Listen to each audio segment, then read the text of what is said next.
All right, ladies and gentlemen, please be seated. All jurors present.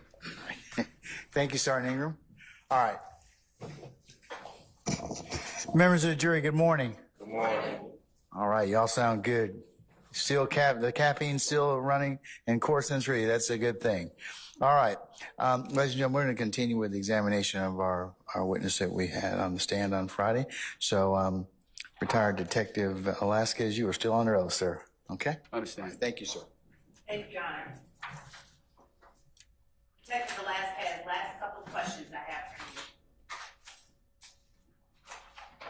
you. On Friday, you identified State's Exhibit 151, 152, 153, 154, and 155 as items collected from the scene.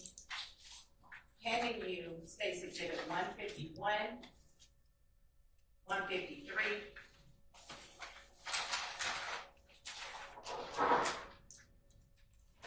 154 and 155. Are these all pieces of the car that were collected from the scene? 154C is a piece of the vehicle from the detective's vehicle. 151C, also a piece of the detective's vehicle. 155C, also a piece of the detective's vehicle. And 153C, also a piece of the detective's vehicle. And 152, Charlie, are these the shell casings that were collected from the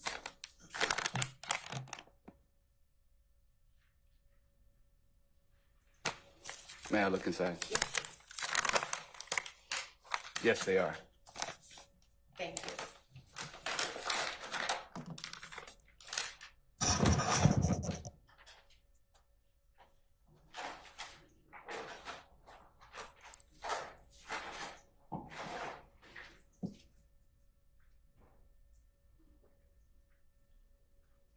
As part of your duties with OIS team that day, did you also interview persons at the request of lead detective Velasquez? When? I did.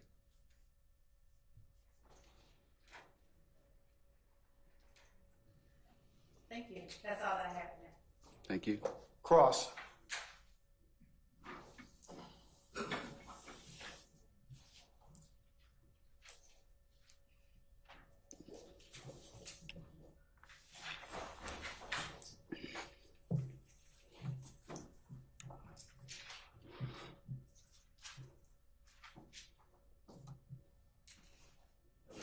Good morning, sir. Good morning, sir.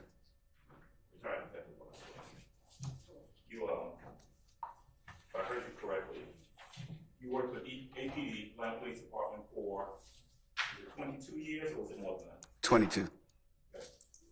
You left the Atlanta Police Department in what year? 2017. Did you work in the Fulton County DA's office for some period of time? I did. Investigator? I was assigned to the DA's office, yes. You were assigned to the DA's office from 2004 until, I believe, 2009. I was multi-agency cold case squad. Okay. So what that means, well, tell me, if what that means is that you're an APD officer, but you're assigned to work with the Fulton County DA's office for a specific purpose. That was correct, yes. Cold case squad, is that what that was? Yes. Is it? It is not one. It is not one. All right, thank you, ma'am. Let me jump into that a little bit. You are familiar with with Zone 3, correct? Yes, sir. You're familiar with Zone 3 and specifically the Cleveland Avenue corridor based on your years as a police officer. I am. Based on the work that you've done in that area. Yes. You were asked last week, and I believe you testified, that over the period of time that you worked in that area, you spoke to numerous people in the Zone 3. And I'm going to kind of confine it to Cleveland Avenue corridor, in that corridor. Is that true? Yes. Okay. People who lived there, who were residents, right? Correct. People who were witnesses for different offenses or different crimes or different things you were investigating, right? Yes, You've arrested numerous people in that area, correct? I have. You worked with, did I hear you say that you worked with the Red Dog Squad at some point? I did. Okay. How long were you a Red Dog officer? 2.5 years. Okay. During that period of time, now, is Red Dog primarily focused on drug-related offenses? Drugs and, well, all levels of street crime, drugs, weapons, things of that nature. During the period of time that you worked as a Red Dog officer, you had occasion to arrest a number of people in the Cleveland Avenue corridor. That's an accurate representation. Inaccurate? That is accurate. Okay. Yes. You would serve search warrants. We did. You would serve arrest warrants, arrest people, right? We did. You became familiar with what the general trends and the crimes and so forth were in that area. Is that fair to say? During that time, yes. Yes. And in fact, during your entire period of time as an Atlanta Police Department officer, you would say that that area is a high crime area. In Zone 3 in particular, the Cleveland Avenue area of Zone 3. But let's say Zone 3 first. I would say it is one of the 6 zones that have an increased level of crime, yes. Okay. And specifically the Cleveland Avenue corridor, very high crime area. It would be difficult for me to characterize the Cleveland Avenue area as having more crime than another particular area. I think that would require me to do some analysis. Okay. So I wasn't prepared for that. So I don't know if I could testify to that. Well, let me just ask you about your experience. Certainly. Would it be fair to say that you have investigated numerous murders in the Cleveland Avenue corridor? Objection as to vague numerous? I sustain the objection. All right. You have investigated murders in the Cleveland Avenue area? Yes. More than one? I have. More than 10? I don't know. And to be quite honest with you, from being in homicide for 17 years, it's difficult for me to think about, I probably could come up with that analysis, but as I sit here today, it would take some time for me to really go back and think about that. Okay. I have personally handled homicides Yes. in Zone 1 through 6, so I can't tell you if that Cleveland Avenue area or Zone 3 was significantly more than Zone 1 or Zone 4. All right. When you were asked last week to talk about that area and what you knew about the area, I think I heard you describe it as it's an area where people are trying to get by, right? I did say that. It is a poor area. Was that fair to say? I think it's economically depressed, yes. I mean, it was part of the Atlanta Empowerment Zone, wasn't it? I don't know. Okay. It is an area that has about, 30% employment. Isn't that about right? I don't know the employment statistics of Zone 3. Okay. There are a lot of drug crimes that go on in that area. Objection as to vague. There are drug crimes that go on in that area, correct? Go ahead. I'm sorry, Judge. That's all right. True? I have personally, while working Red Dog, arrested a good amount of people in Zone 3 for drug possession, yes. In the 90s, specifically. Right. There are, in the 90s, would that be the main period of time that you worked on the street, for lack of a better phrase? Yes, Zone 3? Specifically from 1997, Right. mid-1997 to November of 2000. Okay. Would it be fair to say that if you are a child or a juvenile growing up in that area, you're growing up in a pretty rough area? Objection, speculation, and vague. Oh, I'll sustain the objection. Okay. Based on the time that you spent in that area, did you have occasion to interact with the people who lived in that area, including young folks? I did. Okay. Would you say, based on your interaction and your observations, that growing up as a young person in that area appeared to be a difficult endeavor? Objection, that is ambiguous, vague. Oh, with objection. I don't have an answer for that. I think that would require me to put forth a robust analysis. I'm not prepared to testify to that right now. All right. based on your observation, and I think the number that I wrote down, that you said was that, let me get it right, that you probably had occasion to visit more than 150 homes in the Cleveland Avenue area during your time as a police officer. Is that about right? I think I may have testified in Zone 3, not specifically Cleveland Avenue, yes. Okay. Would it be fair to say that from your observation, your experience, that people who live in that area are working hard, trying to get out of poverty, trying to get out of that area? Is that fair to say? Objection, compound question. Same question.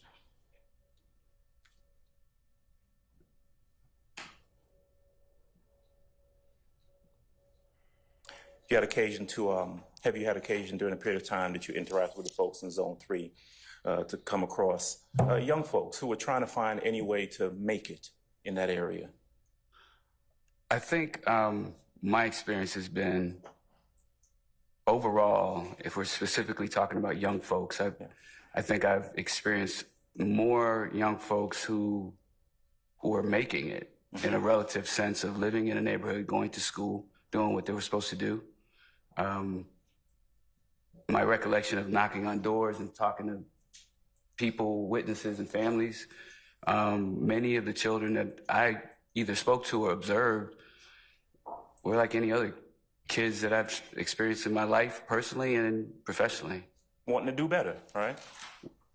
I think generally speaking, everyone wants to do better. Sure. I don't know that that's specific to Zone 3. Right, but coming up in an area that you've described, that we've been talking about, where there's a significant amount of crime, right? Objection, Your Honor, with a significant amount. Same objections. Where there's crime, right? It's a tough area, right? Is that fair to say? Overall, Zone 3, I think, I don't know if I can say Zone 3 itself is a tough area. I think there are pockets in Zone 3 that are a little more challenging than others. Okay. It'll be challenging to come up there as a youngster. Would you agree with that? I think my analysis is more so based on crime. There are some pockets of crime in Zone 3 that are a little more prevalent than other areas of Zone 3. And if you live in that area, you are, well, for lack of a better word, in the middle of those pockets of crime. Is that fair to say? Objection, Your Honor, that's fair. Same question. All right. So let me ask you a little bit about your role as an investigator, and specifically this investigation. In this case, Detective Quinn was the lead investigator in regards to this incident. That's correct. And when I say this incident, we're talking about this incident that occurred on September the 11th of 2013. Fair? Fair. Okay. This was an incident, as you know it to be, based on your involvement, of a shooting that occurred in the Summerdale Commons apartment complex, right? Yes. Followed by the discharge or the shooting of a weapon by a police officer, Robeson L., right? Correct. The shooting of two individuals identified in a car, a maroon car, right? Correct. And a car crashing into a laundromat, and individuals getting out of that car, right? Correct. All right. Now, 22 years on the force, Red Dog, working with the DA's office, you understand, and certainly you did then, the need for a thorough investigation, right? Yes. You want to do a thorough investigation anytime you're involved in one because there are important things at stake. For example, whether a person who has committed a crime is apprehended or not. True? Your Honor, I'm going to object to that as a compound question. I'll sustain this one. You can break it up. Sure, I'll break it down. You want to do a thorough investigation because if someone has committed a crime, you want to try as best you can to apprehend the person who has committed that crime. Is that true? I would agree. I would agree. Okay. You would want to identify someone who has committed a crime versus someone who has not committed a crime. Is that fair to say? Objection, Your Honor, vague. Because they may have to identify witnesses. All right. Break down even more. right? For everyone. In this case, you knew as part of your investigation that there were allegedly multiple individuals who came out of a vehicle. Is that fair to say? I did learn that later, yes. Right, as part of your investigation, right? Correct. Okay. In investigating a case, one of the things you might want to do would be to take statements from witnesses. Is that true? I would agree. Right. And as a police officer, you take a statement from a witness to get as accurate an account of what that witness saw as possible. True? I would agree. All right. You would want to hear from that particular witness in their own words what they knew or what they experienced. True? That's what taking a statement entails, yes. Right. And if you are a police officer or an investigator taking a statement from a witness, you don't tell them what happened. You listen to them tell you what happened. Is that true? How is that? I'm sorry. And compound. I'll stand as the compound. Okay. If you as a police officer or investigator are interviewing a witness, you would not want to tell that witness what they saw, would you? No. You would want to have that witness tell you what they saw, correct? Correct. And you're stuck. I mean, whatever they tell you, it is what it is, right? Not necessarily, no. Okay. Well, I mean, if a witness tells you something and you are recording that statement. Your Honor, I'm going to object as to speculation. If the witness tells something and the report. I stand as speculation. Okay. When witnesses give statements, sometimes you record those statements, right? Sometimes. All right. And you talked in your direct examination when the prosecutor asked you some questions about policy and procedure. You talked about the need to observe proper police policy, right? Right. It is not proper police policy to erase the statement of a witness and then tell them, now let's start over, right? An official statement, and I think in context, erasing what context? If a witness gives you a statement and you record that statement. Your Honor, objection as to speculation. I stand the objection. Is it police policy to record a statement from a witness and then erase the statement? There is no policy that exists that specifically addresses that. Okay. Is that proper protocol? It could be. Okay. People, and I think in context, typically interviewing witnesses and sometimes even suspects, more often than not, they lie. Many times witnesses have told lies. Okay. And we, doing this job long enough, understand when we start to see that developing. All right, but I wasn't done. I wasn't finished, sir. Go ahead. Finish for me. So in that context, when one is taking a statement, if you choose to record that and it is, in your opinion, complete fabrication, it doesn't line up with the facts, we could stop the tape and re-record it. Okay. Once we start presenting facts or challenging that witness or suspect, and then they, I hate to use this word, but a come to Jesus meeting where we're like, okay, this is a lie, you lied, let's get down to the nitty gritty now. Is it your role to make a determination as to when someone's lying or not? Objection, Your Honor, as to vagueness. Oh. In what context? I stand the objection.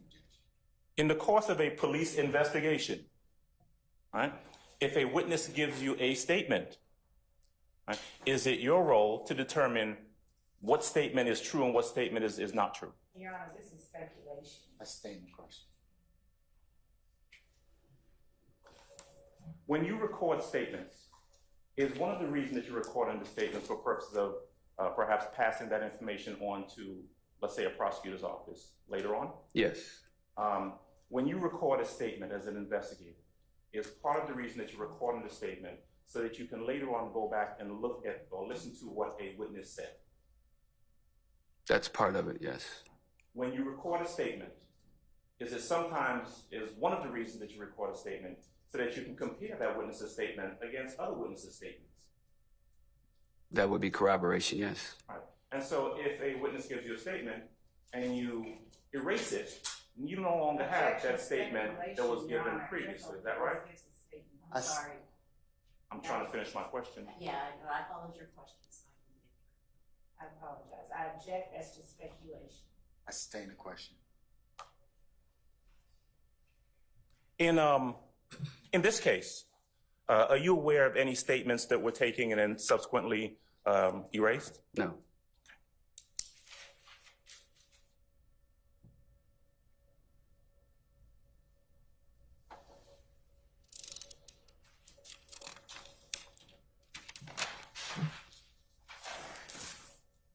You testified earlier about, and you were showing photographs of the debris from the vehicle in the Summerdale Commons Apartments. Remember that? I do. Okay.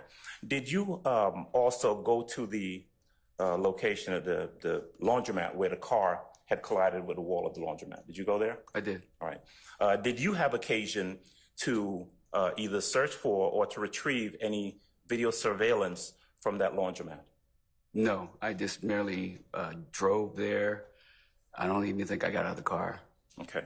You didn't speak to anyone at that location? Not at all. Okay. Are you aware of whether any video surveillance was recovered from that laundromat? I'm not aware. Okay. Whether it was or was not, I don't know. Who would have been, if you know, who would have been responsible for retrieving any video surveillance from the laundromat if there was any? Objection, Your Honor. He's the investigator, Judge. I sustain the objection, no. Do you know if a crime scene person or anyone else involved in the investigation sought or received video surveillance from the laundromat? Your Honor, I'm going to object, ask and answer. I'll allow that one. I do not know. Okay. Did you seek or obtain any video surveillance from the apartment complex? There was none. Okay. And whom did you check with in regards to that? The manager. And also my observation of the buildings not having cameras. Okay, so there are no surveillance cameras at any of the buildings at that location? That was my interpretation from what she said in my observations, yes.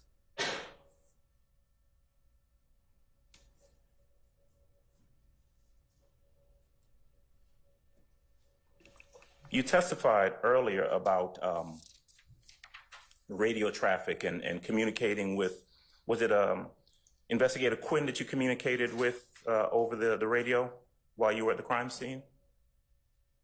I don't believe that's what I testified to, but I could have.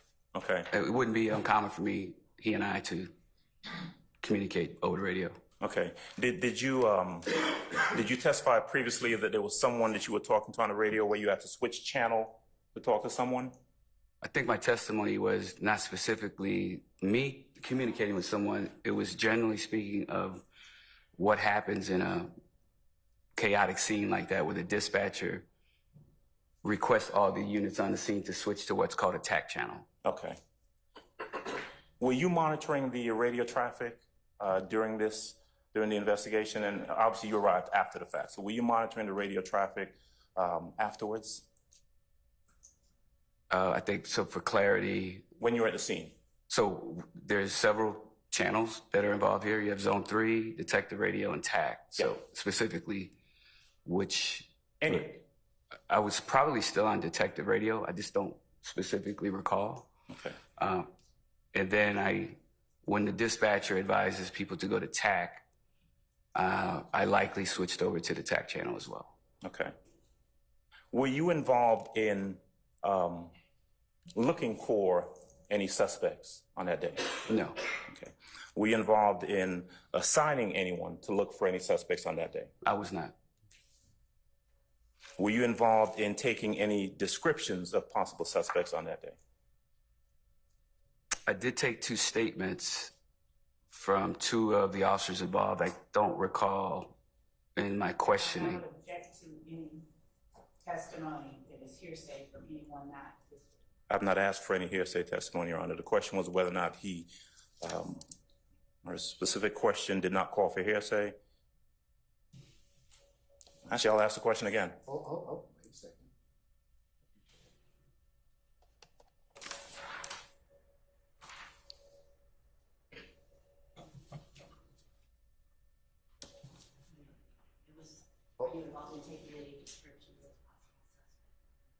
Yes. Were you?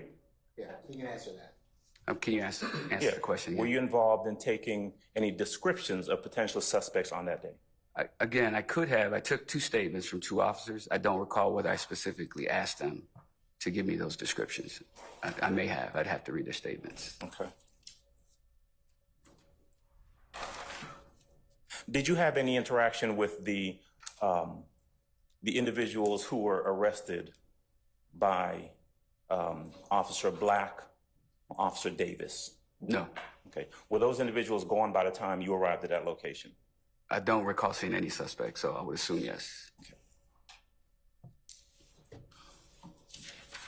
Was there a point where Detective Lewis, you know who Detective Lewis is? I'm not familiar with Detective Lewis. Was there a Detective Lewis involved in this investigation on this day that you recall? Not that I recall. Okay.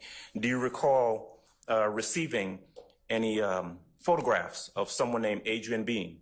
I'm sorry, I do recall. My memory is reflected. Tracy Lewis. Detective Lewis did send me a photograph of Adrian Bean. Okay. What did you do with that photograph of Adrian Bean? I believe I sent it to Detective Quinn either via email or text. Okay. You did not have any interaction personally with Adrian Bean, is that correct? No. Did you understand him to be someone who was in the vehicle that was at issue in this case? Yeah, I'm going to object. That will call. I stand objection.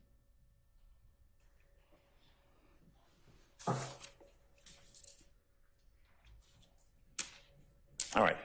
Let's go back a little bit and talk about the evidence that was shown to you by the state last week. You were aware that this red burgundy-ish vehicle was part of this incident, correct? The one that went into the laundromat, correct? Yes. All right. Now, tell me if you were aware of whether there were any fingerprints retrieved from that vehicle. I don't know. Do you know whether or not there were any hair or fibers retrieved from that vehicle? I don't know. I wasn't involved in that part of the investigation.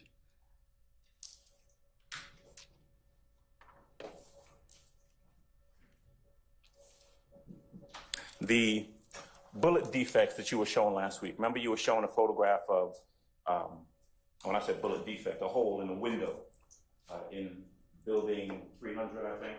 Yes, sir. Where a bullet had gone through. Was the bullet defect or the bullet itself actually retrieved from the wall inside of that apartment? It was not.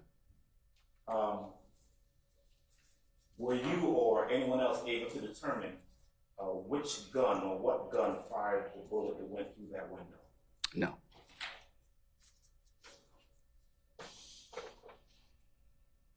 We know, though, and you know as part of your investigation, that investigator, Officer Robeson L. actually discharged his weapon a number of times. Is that correct? Correct. In fact, there were shell casings that were found there at the location that came from his gun. Is that right? Or do you know that? I don't know conclusively. I've not read the crime lab report. It's assumed they were the same caliber, same make and manufacturer as the ammunition that we carry. Okay. The vehicle that was shown last week, the one that had the broken out rear window, right? Was there a bullet fragment or a bullet or anything found inside of the vehicle that actually made that broke the window? Was a bullet retrieved? I wasn't involved in that part of the investigation. I don't know. Would it be fair to say that you don't know, we don't know what bullet actually broke that window? Your Honor, I want to object. That will call for speculation. Do you know? Still calls for speculation. I stand objection.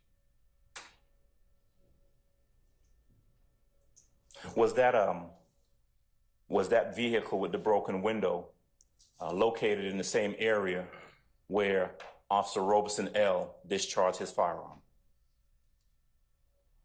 Your Honor, I'm going to object. That will call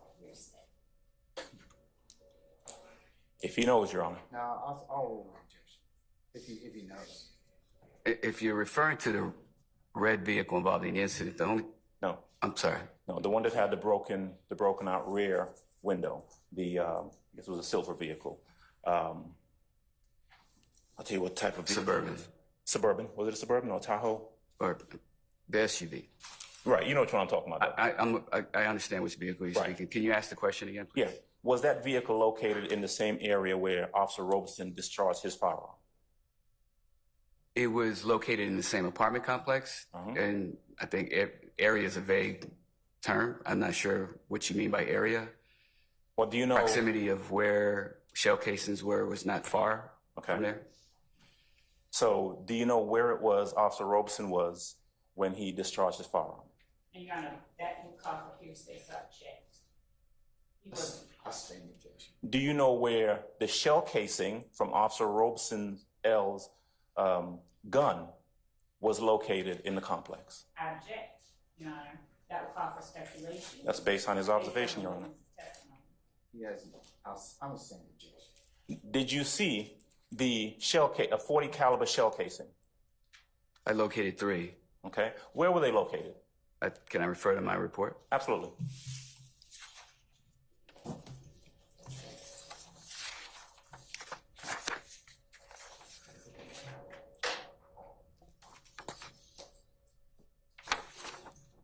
So my report, as I listed the evidence marker 3, 4, and 5 are the shell cases, the 40 caliber shell casings. Okay.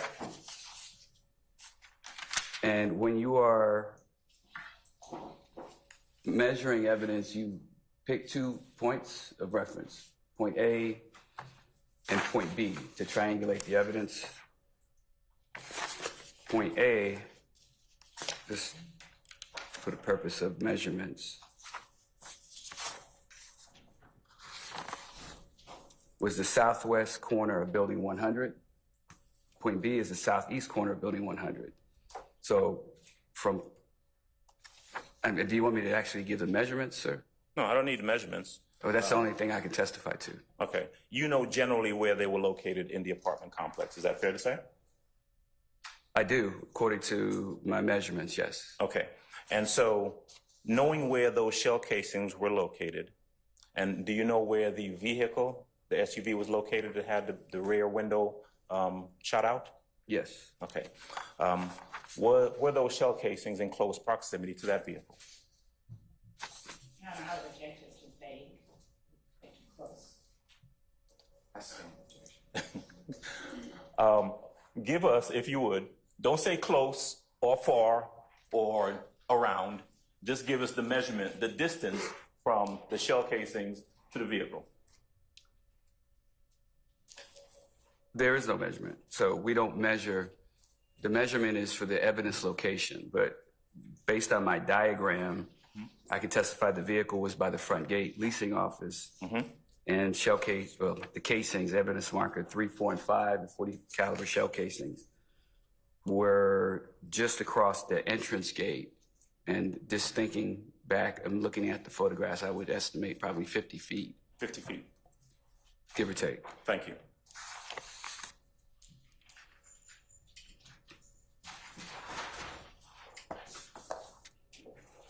Did you have, you did not have any interaction with someone by the name of Walter Murphy on that day, did you? No, sir. Were you involved in the decision to issue any charges or taking out any warrants against anyone by the name of Walter Murphy? I was not. Were you at any time after this day, September 11th of 2013, called upon to testify in any form or fashion in any case involving a Walter Murphy? I was not.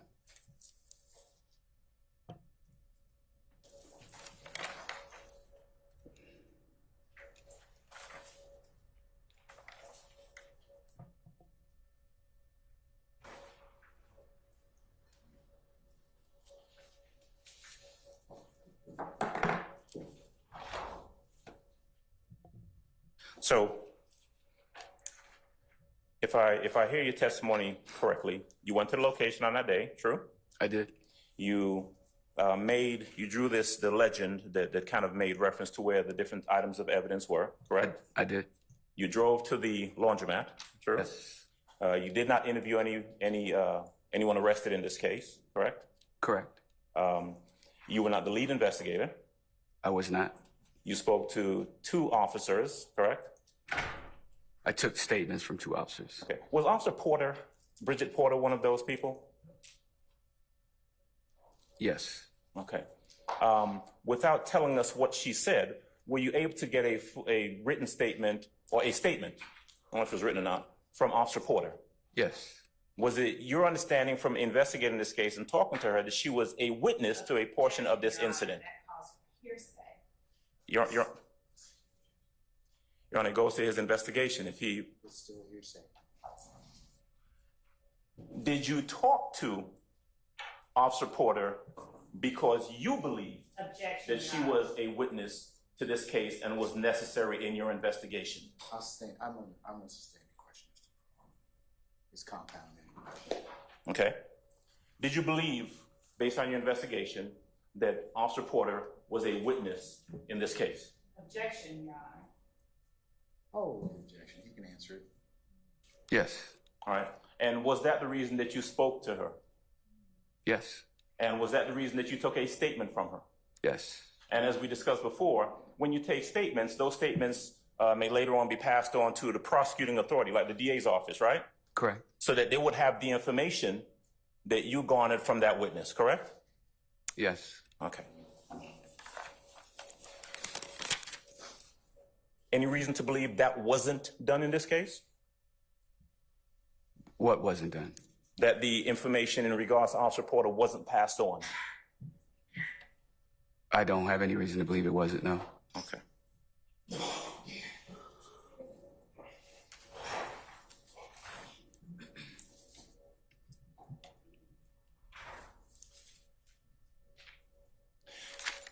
Did you leave, I mean, have I properly summarized essentially what you did in regards to this case, or was there something else that you did? Object as to testimony regarding properly summarized. He's I testified. sustain the objection. All right. The question I asked you before about the things that you did, going to the location, going to the laundromat, are those the things that you did on that day? Yes. All right. Did you at some point leave the scene? Yes. Did you have any further involvement in the case after that? Taking 2 statements back at homicide, yes. Okay. And after that, anything else? No. Okay. One moment, please. Yes, sir.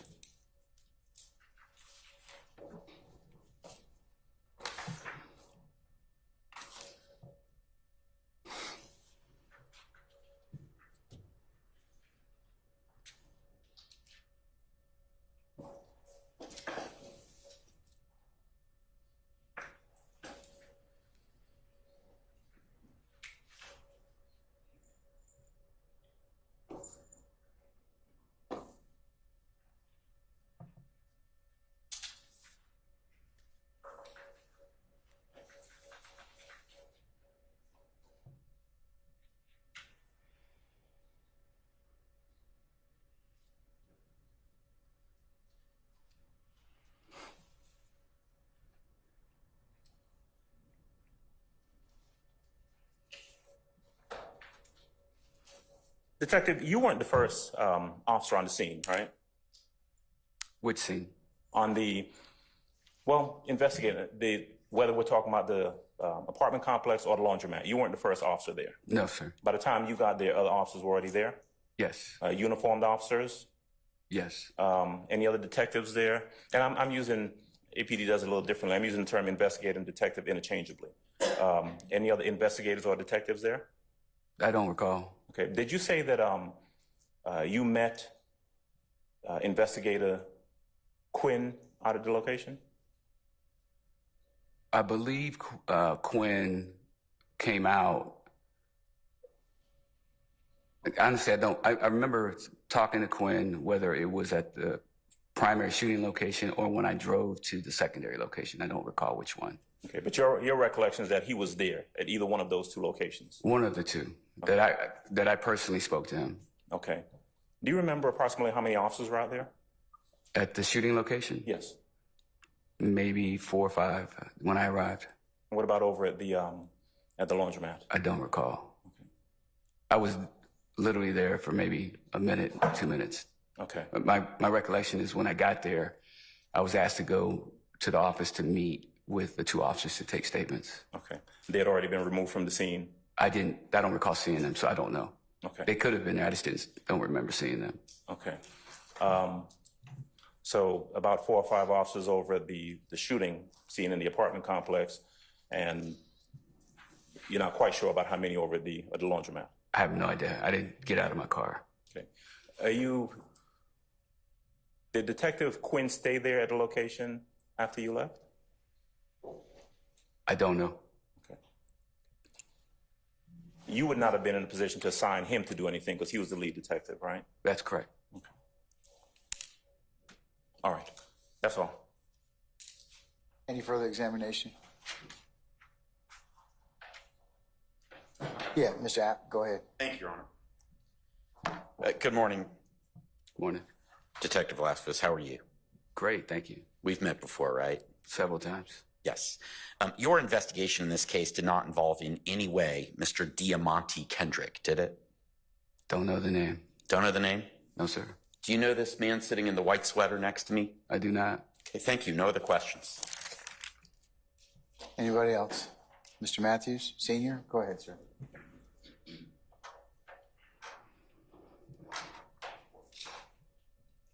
Good afternoon, Investigator Velasquez. Good afternoon. A few questions for you.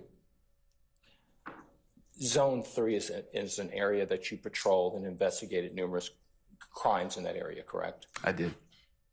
Can you tell the jury if Jonesboro South Apartments is located or was located in Zone 3? It was. Can you tell the jury a little bit about what you recall in terms of your investigations of Did you conduct any investigations in Jonesboro South Apartments? I've had both through Red Dog and Homicide, several. Tell the jury what was Jonesboro South Apartments? Jonesboro South was a housing complex on Jonesboro Road. It was a gated community, townhouse type apartments. They had a good number of, over the years, a good number of homicides and a good amount of crime that occurred inside the complex. Would you, to the best of your knowledge and belief, how many murders did you investigate in Jonesboro South Apartments? My recollection, personally, 2 that I can recall in my 17 years. How about drug crimes? In the 90s, I think maybe 3 or 4 arrests I personally made in Jonesboro South. Was Jonesboro South a subsidized housing community? It was part of the Atlanta Housing Authority. And when you investigated drugs and murders in Jonesboro South Apartments, did you have an occasion to talk to members out there in the community? I did. Did those members in the community talk back to you and give you helpful information? Yes, often. Were there ones that did not? There were some residents who were not helpful. Would you agree that Jonesboro South Apartments was a lower income community? Yes. Would you agree that many of the residents out in Jonesboro South were at the poverty level? I think based on it being a housing property, subsidized housing, yes. Okay. Now, you were an investigator for 17 years, I think you indicated? Yes, sir. During those 17 years of investigating crimes, did you have an occasion to interview witnesses? I did. Did you have an occasion to get statements from those witnesses? Yes. Did you, during the course of your investigations, did you start an interview with a person and record it and then erase the recording? I've done that. How many times have you done that? Objection, Your Honor. Relevance. Goes to credibility, Your Honor. Objection. I'll allow it. Thank you, Your Honor. I don't know. As I testified before, In context, many times I would have a tape recorder just running in my lapel, in my pocket, and knocking on doors. And again, as I'm interviewing someone or witnesses especially, they would lie. I would have facts or have a feeling, even not even knowing. And then through the conversation, start over and say, okay, an official statement, and then speak on the official statement that what you told me before was untrue. And then record that statement and submit it. So you're using the term official statement. When does a statement become official to you? I think once we get down to them understanding that they have lied, if it's a lie, and we start getting to the facts of the statement, it's official. Much of the conversation many times is very superficial, leading up to the information that we want to ask them. Isn't it true, Investigator Velasquez, that a statement really doesn't become official to you until the things that are being said match with what you want it to be? Objection. Argumentative. I sustain the objection. When the information that a witness is disclosing to you does not line up with whatever your other course of your investigation or the information that you have, it's not official at that point, correct? It could be if that's their statement. If taking statements where clearly the person is lying and they're sticking to that story, and then that's what I'm left with. Okay. When you say clearly that person is lying, let's just be clear here. When an event happens, Investigator Velasquez, generally speaking, you don't see it happen, correct? Correct. Generally speaking, you're not there when it happens, right? I would agree, yeah. And the information that you're getting from these people out of these scenes and these investigations, it's information that they, a lot of times, either saw, correct? Yes. Heard, correct? Yes. And they're giving you what they believe or what they're telling you happened, right? Right. Now, so you don't know from one statement to another, in fact, that a person is, quote, lying, right? Not necessarily. Okay. Many times when you take statements, there's several people who may have observed the same thing. Okay. And especially if 2 people or 3 people are involved, if it's several witnesses that are part of a group. Okay. And one gives a statement that is in contradiction to the other, then there's a determination on who is telling. Someone's lying. Okay. So can you direct the jury to anywhere you're familiar with the Atlanta Police Department's standard operating procedures? yes. And that is the guideline in the book that police officers, investigators, and law enforcement in general are governed by in terms of how to conduct their affairs as police officers, right? Yes. All right. Is there anywhere in the Atlanta Police Department's standard operating procedures, because I've looked, Objection, Your Honor, to the testifying. is there anywhere in those procedures where it says that it is okay or appropriate to record then erase statements? I don't know. I would have to look through the standard operating procedures. There's probably volumes of documents that I would have to review. I just don't know the answer to that. And but for 17 years, you operated under those particular guidelines, right? Yes. And would it surprise you that there's nowhere in the standard operating? I'm going to object to Basis. I haven't finished my question. he is assuming that's not in evidence when he asks, would it surprise the witness? I sustain that, Mr. Officer. Do you know that there is no area in the SOPs that discuss? I'm going to object yet again for the same reason.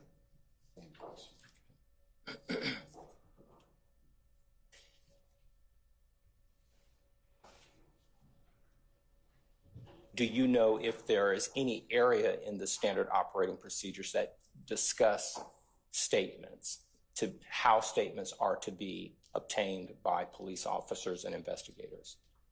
I know that there is an area that covers when to take a statement to gather information of an incident. Generally speaking, my experience with reading SOPs they're very general of what you should do in a certain circumstance. If there is a witness, take a statement and then decide whether it's videotape statement, audio statement, written statement. But most SOPs are very general in nature and don't really dial into very much specifics. And as you're thinking and recalling back to the area that you just testified to in terms of statements, you know that in that area that you just thought of, there's no. I'm going to object to assuming facts not in evidence when. I stand the objection. No further questions. Thank you, Your Honor. Thank you. Thank you. Anybody else? Yes, Mr. Short.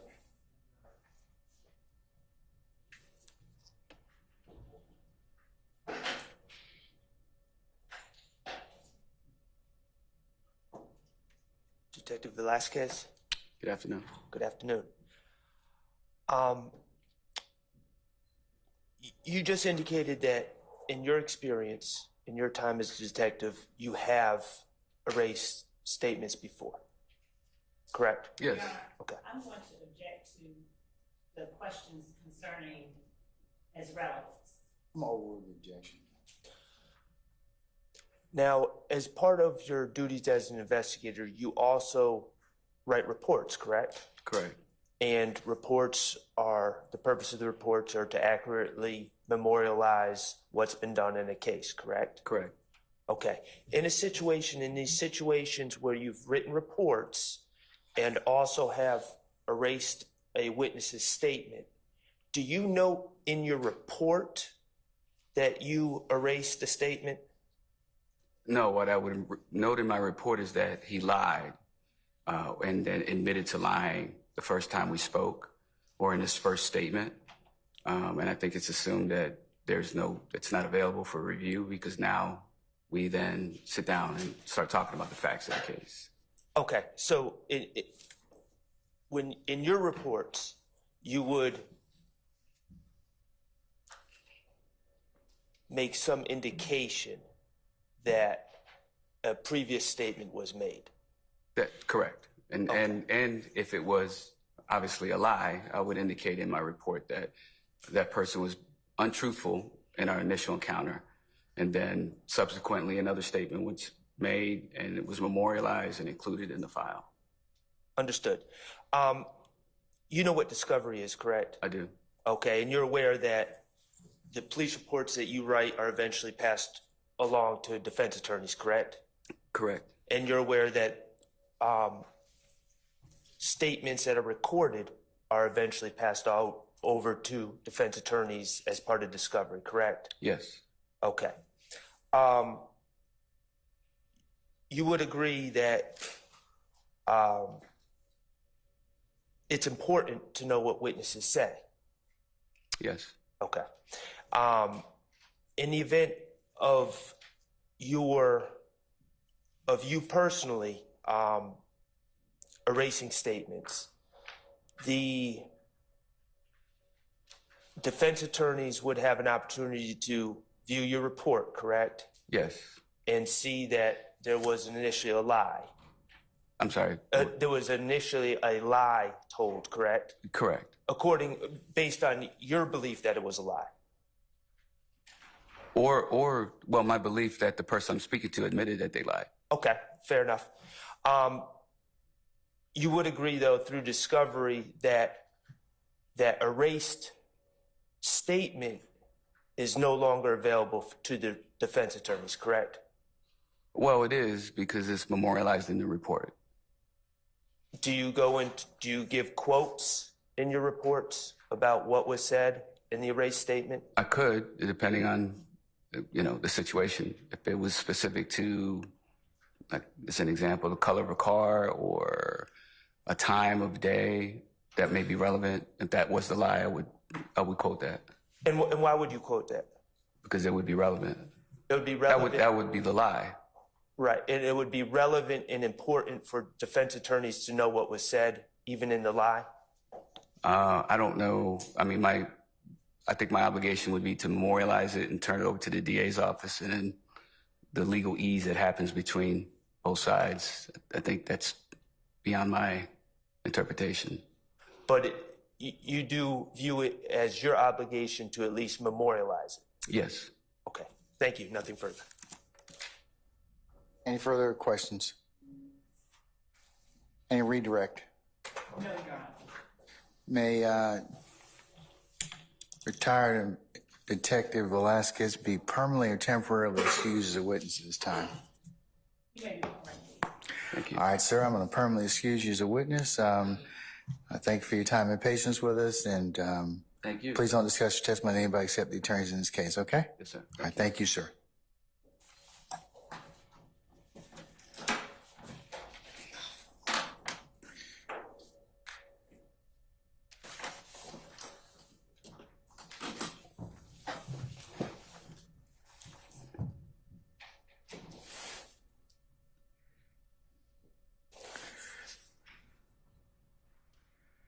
All right, ladies and gentlemen, it's about 12:30. How about we take about an hour for lunch, and then we come back and see where the afternoon leads us, all right? So, ladies and gentlemen, we will come back and get you around 12:30 or thereabouts, and we'll see you then, okay? All right? All rise.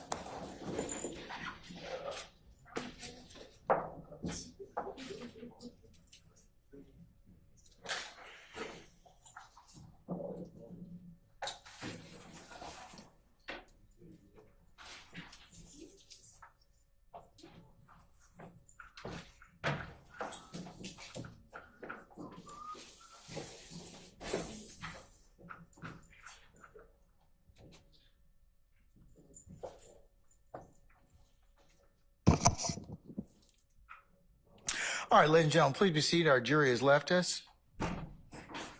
All right, ladies and gentlemen, you can take your hour and just be back around 1:30. That'd be great. Okay? All right, we're in recess until 1:30. Thank you, Your Honor.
Under the direction, again, understanding that Detective Quinn was the lead investigator. And I have just a couple more questions for you. Were you responsible for, and did you collect $970 from the scene? Yes, ma'am. All right. And did you take a statement from then Officer Ashley Davis? Yes. I'm going to show you State's Exhibit 128C, which is already a part of evidence, and I don't want you to read anything. I just want you to acknowledge whether or not this was a statement. And you can flip over. Yes. Thank you. Just 1 second.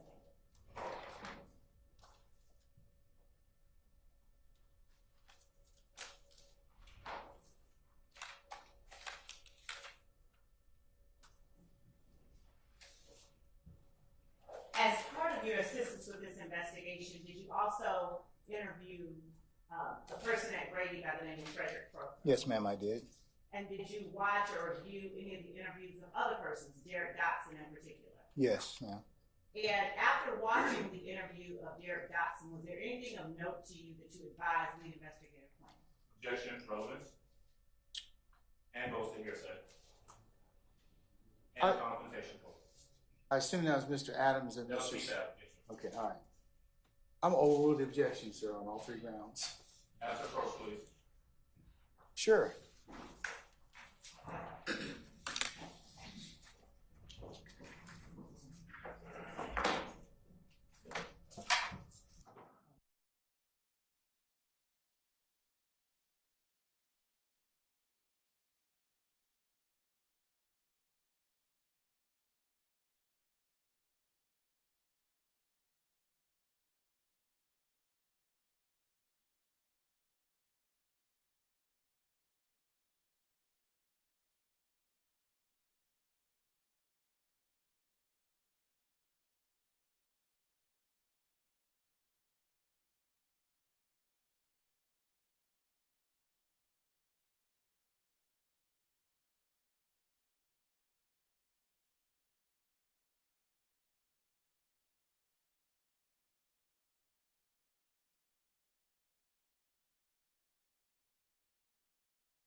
Just a second.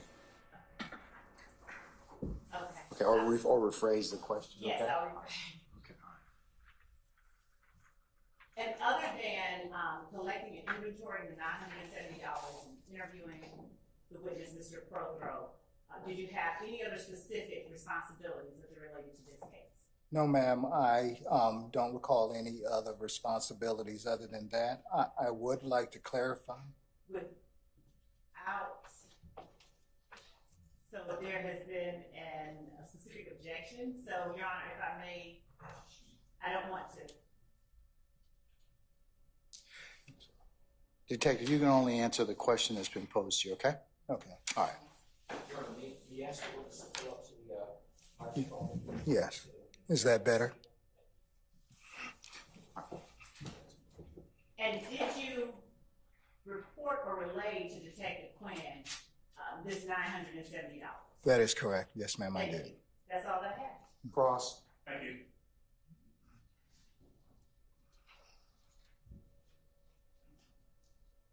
Retired Detective Calhoun, good afternoon, sir. Good afternoon, sir. you and I had an opportunity to chat a little bit earlier, did we not? Yes, I want to ask you a little bit about your involvement in this investigation, if you don't mind. yes, September the 11th of 2013, you and other detectives responded to a location at Summerdale Crossings apartment. Is that true? that is correct, sir.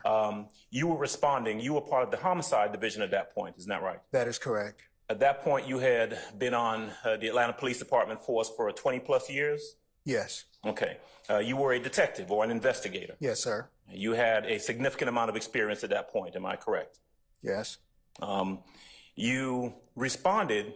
This wasn't a homicide, but you responded because this was an officer-involved shooting. Is that correct? yes. Officer-involved shooting. That is why we responded to it. And you arrived at the location, but you were not the main detective. The lead detective on the case was Detective David Quinn. Is that correct? That is correct, sir. Would it be fair to say that you would have taken your instructions in terms of what you needed to do from that detective? That is correct. You had an opportunity to observe the scene at the Summerdale Crossings apartment, true? Yes, And at some point, you subsequently went to a location not far from there, the laundromat, the coin laundromat that was adjacent to it, my words, but not far from Summerdale Crossings. that is correct. Right. Am I correct that you did not, that you did interview Ashley Davis? That is correct. Then Officer Davis was a part of the use of force investigation. We interviewed her the day after the other officers. Did you have occasion, do you know who Bridget Porter is, Officer Porter? I do remember Bridget Porter. It's been a while. She, did you have an opportunity to speak to Officer Porter on that day? I don't recall speaking to Officer Porter. Okay. You did, however, at some point, do I remember correctly that you did not, were not involved in the canvass of the area? That is correct. And then just to be clear, canvass of the area means where you go around and you speak to who may be witnesses or individuals who may or may not have seen something at the location. Yes, canvases, the officers will go sometimes door to door knocking, and anyone standing out, and specifically ask people what they may have seen or heard. I didn't do that. Okay. What you did do, however, is that you went to Grady Hospital. Is that correct? That is correct, sir. And you went there specifically to interview an individual who was involved in this case. Is that right? Yes, that's correct. That gentleman's name was Frederick Prothero. Is that right? That is correct. All right. You got to the location, and Mr. Prothero was at the hospital.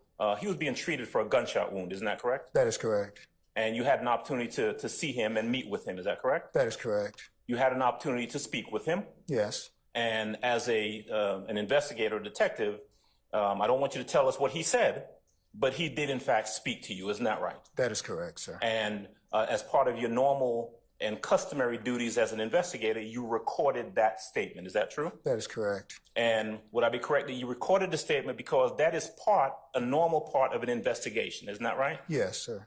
You would certainly want to record and document what a person who was involved in the case had to say about the case. True? That is correct. And that's what you did. Yes.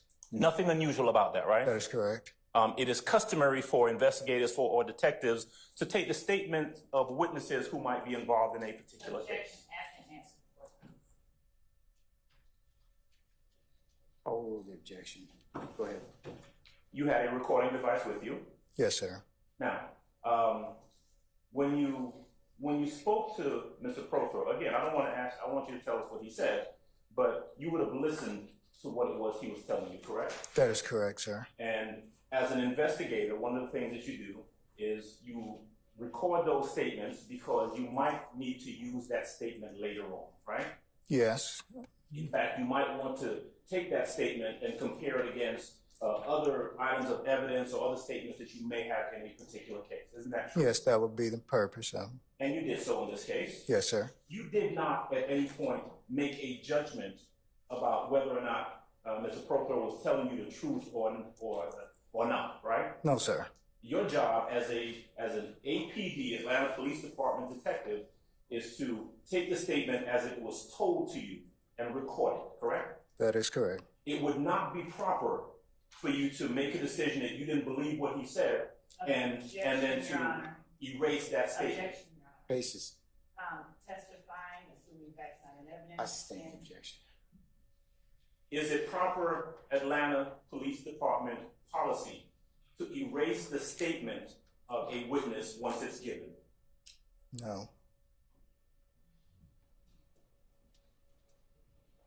Once a person gives a statement and it's recorded by you, an Atlanta Police Department detective, it is in fact evidence, isn't it? That is correct. And it is improper to destroy evidence by deleting or erasing it, correct? Your Honor, compound. I stand as the form. You can rephrase, sir. It is improper as a detective to delete evidence, correct? That would be improper. It is improper to erase evidence. Isn't that true? That would be, yes, sir.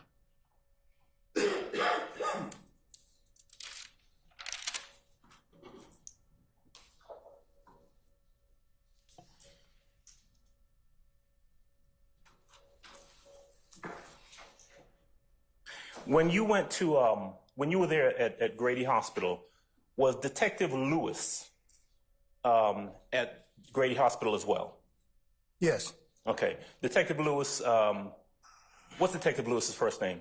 Tracy. Tracy. Were there two individuals involved in the incident who were at Grady Hospital? That is correct. Okay.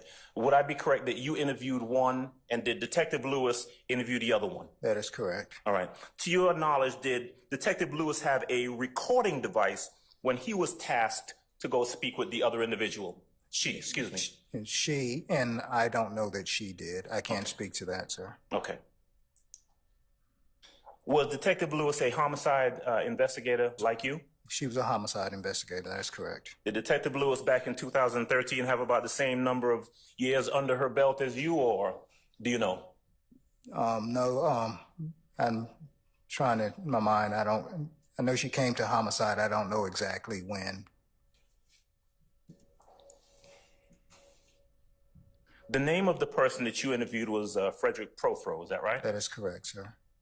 Do you recall whether the name of the other person at Grady Hospital was Walter Murphy? It was. That would have been the person that Detective Lewis went to go deal with? That is correct.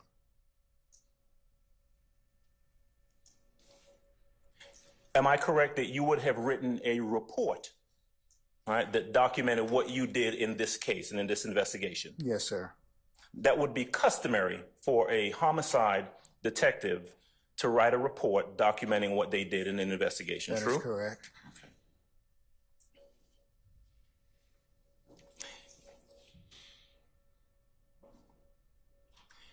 As an APD detective, when you write a report, Yes, sir. right, you can supplement that report later on, isn't that right? Yes. Okay. You may add to it, add something. Yes, that is correct. All right. But if you add to it, you would make a notation as to what the difference is, that you're supplementing it and this is what's being added. Isn't that right? And I'm trying to think of the best way how I do supplements. I was common practice to do reports as you would write a report as to something, and sometimes you may have a running report that on such and such date this happened, and then somewhere under there another date. So I don't know that you would just go back and says, well, this is addition to that. It would just be something else that you learned, and it'd be chronicle like that.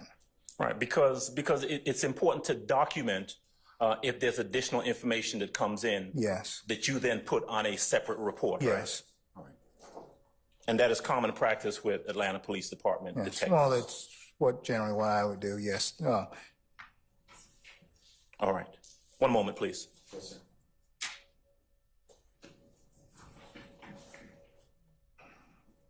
Thanks, sir. That's all, Judge. Cross, any other cross? Yes, Mr. Matthews.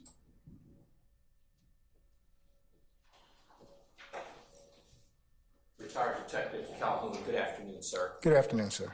If you believe that there is a lie or something of that nature that's being told during the course of an investigation by a witness, Your Honor, I would call objection, cause for speculation. I sustain the objection.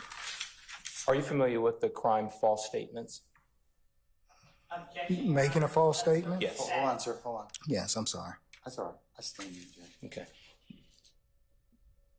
Are you familiar, Detective Calhoun, when a person, during the course of an investigation, if they make a false statement to you, what do you do with that? Objection, relevance, and false perspective. I stand the objection. Have you ever arrested anyone for making a false statement? No, sir. Okay. Has anyone ever made a false statement during the course of your investigations? Yes. Okay. It's discretionary in terms of whether you would make an arrest for false statements? Yes, I would say it's discretionary. People, for one reason or another, may withhold something until you find out that something is different and you go back and confront them with it. Well, you said this one time, why did you say that? It's Right. part of an investigation. And as a homicide investigation, you're investigating murders, correct? Yes. You're not generally investigating false statements, correct? That is correct. And that's probably the reason that you make a decision not to make an arrest on a false statement, correct? I stand the objection. Nothing further. Thank you. Anybody else? Yes, Mr. App. Thank you, Your Honor. Detective Calhoun, good afternoon. Good afternoon, sir. My name's Jay Apt. Nice to meet you. Did your investigation in this case, it did not involve Mr. Diamante Kendrick in any way, shape, or form, isn't that correct? I'm not even familiar who that is, sir. Do you know this man in the white sweater sitting next to me? No, I don't. You don't know him at all? I don't. Thank you. No other questions. Anything further from anybody? Any redirect from the state? No, Your Honor, thank you. All right, may Detective Calhoun be permanently or temporarily excused a witness. Thank you. All right, retired Detective Calhoun, thank you for your patience with us. I'm going to permanently excuse you as a witness. You can go about your other duties and avocation and retirement. And please don't discuss your testimony with anybody except the attorneys in this case, okay? Yes, thank you, sir. Thank you, sir.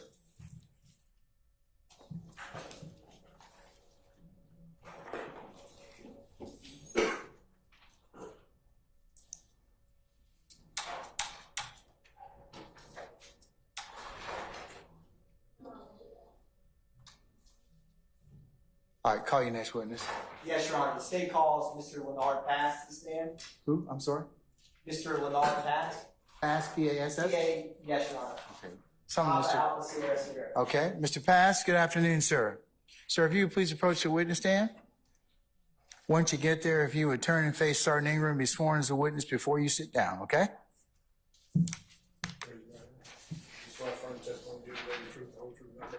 Yes.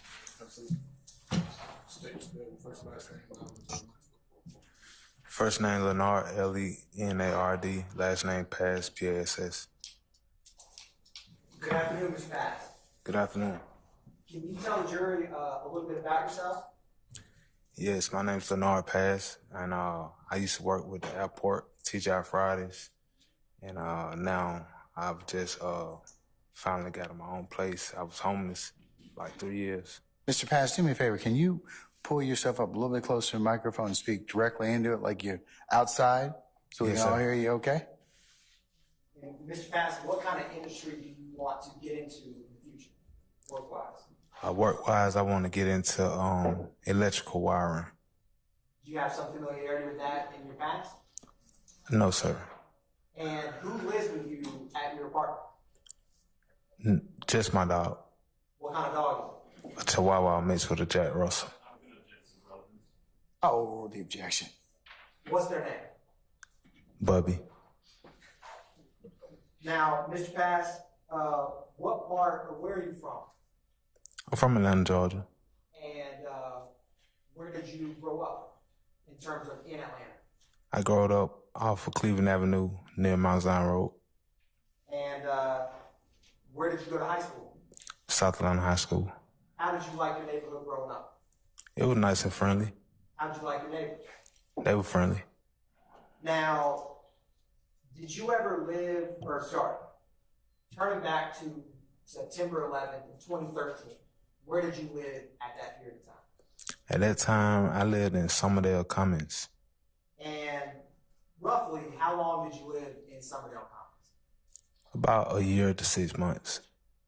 And was that homes, apartment complex, what was it? It was an apartment complex. Now, how many entrances are there to the Somerdale apartment complex? Only one. Is there a gate there? Yes, sir. Your Honor, the state's gonna publish what's already been admitted as 11 Charlie. All right. Mr. Pass, so there's gonna be a photograph that comes up. Now, you've got a screen to your left, and you've got one behind you. Whichever one you're more comfortable with, you use, all right? Okay. Do you recognize that, Mr. Pass? Yes. And is that the gate that you were discussing for the apartment complex? Yes, sir. Now, would you need a code or a key to get through that gate if it was closed? You would need a code. And if someone was to get, say you had a friend visit you and they wanted to come visit you, would you be able to buzz them in, or how would that work? You have to buzz them in.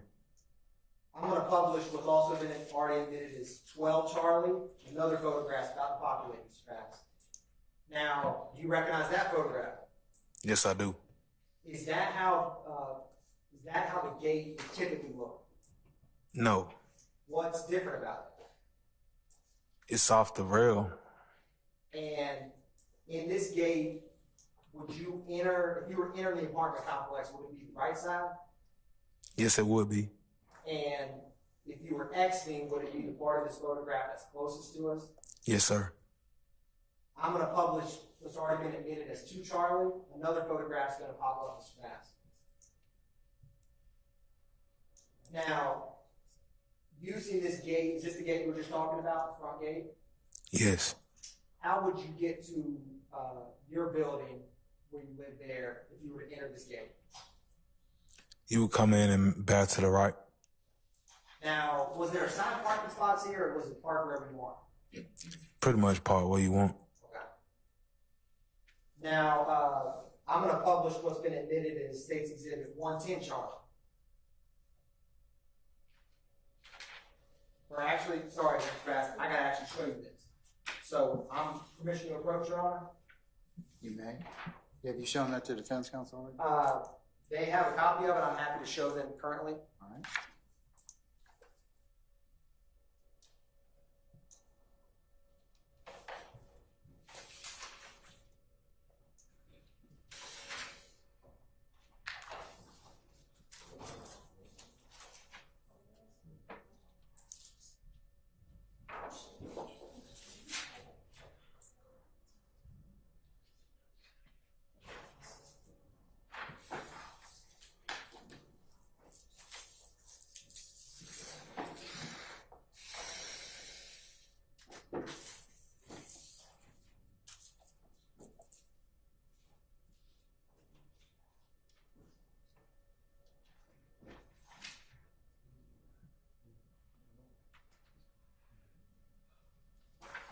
Mr. Bass, I'm going to hand you State's Exhibit 110 Charlie. Can you take a look at that? Yes, sir. Do you recognize that, Mr. Bass? Yes. How do you recognize it? It's the apartment building we lived in. And is it a fair and accurate depiction of the apartment building that you lived in? Correct. Your Honor, at this time, the state's going to publish State's Exhibit 110 Charlie. Or, sorry, admitted to evidence 110 Charlie. Any objection, States 110 Charlie? Objection. All right, States 110 Charlie is admitted and may be published as you see fit. Now, Mr. Bass, I'm going to ask you a small favor. So, I got this pointer behind this. And so, I'm going to hand this to you. Can you do me a favor? And I'm going to have you use that with this larger one up top. Yes. Can you show the jury where, do you see where the apartment that you lived in the Summerdale apartment complex in this photograph?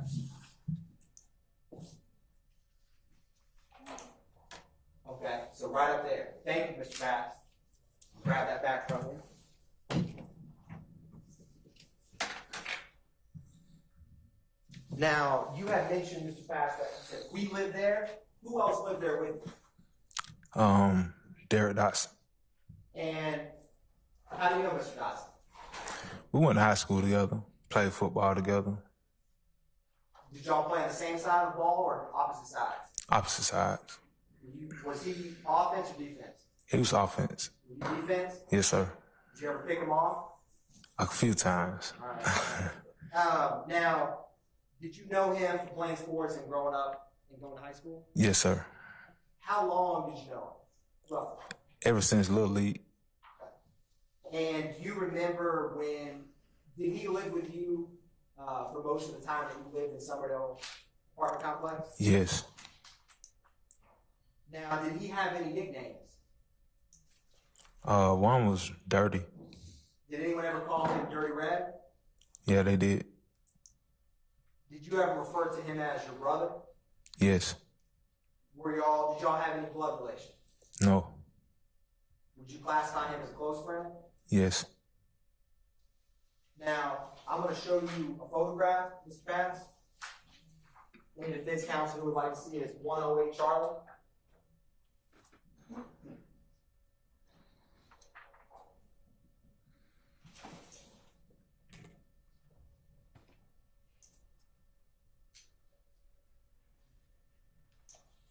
Mr. Bass, I'm going to hand you another photograph, all right? Okay. Do you recognize that photo, Mr. Bass? Yes, I do. How do you recognize it? It's Derek Dotson. And is that how Mr. Dotson looked in September 11th, 2013? Yes. Your Honor, the state moves to admit into evidence states exhibit 110 Charlie. You 108 Charlie? Sorry, 108 Charlie. Thank you, Your Honor. Any objection, 108 Charlie? No objection. All right, 108 Charlie is admitted and may be published as you see fit. Publishing 108 Charlie. Ms. Pass, is Mr. Dotson still here with us? No, sir. Did he pass away? Yes, he did. Now, Mr. Pass, I'm going to take these from you, okay? Okay. Put these right here. Now, I want to go back to September 11th of 2013, all right? Okay. Can you describe how that day started? Well, that day particularly, it was around spring, and it was like we were going to pay rent, pay light bill, and get something to eat. Okay. And so was this September, so was it fall time? Yes, it was.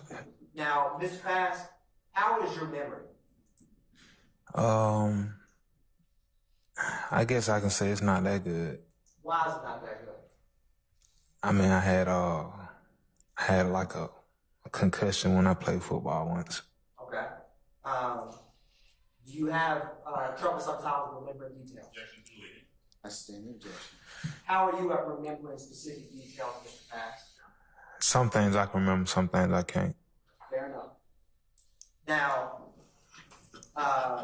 were you with Mr. Dotson that day, your friend? Yes, I was. And did he have a car? Yes, he did. And were you riding with him? I was. Now, were you sitting in the passenger seat or the driver's seat? The passenger seat. Did you all ever, did you all ever end up back at the Summerdale apartment complex? We did after our journey.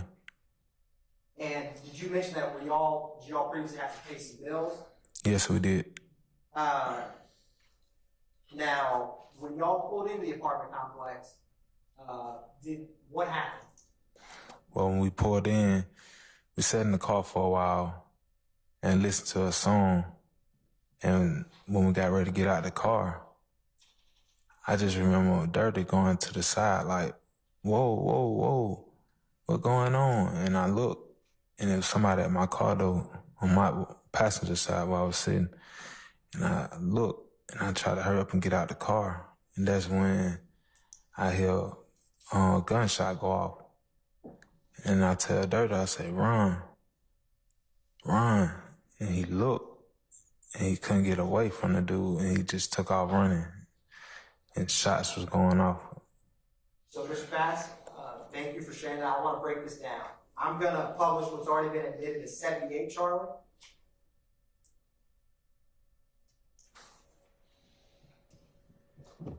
Now, Mr. Bass, do you recognize anything in this photograph, however big or small?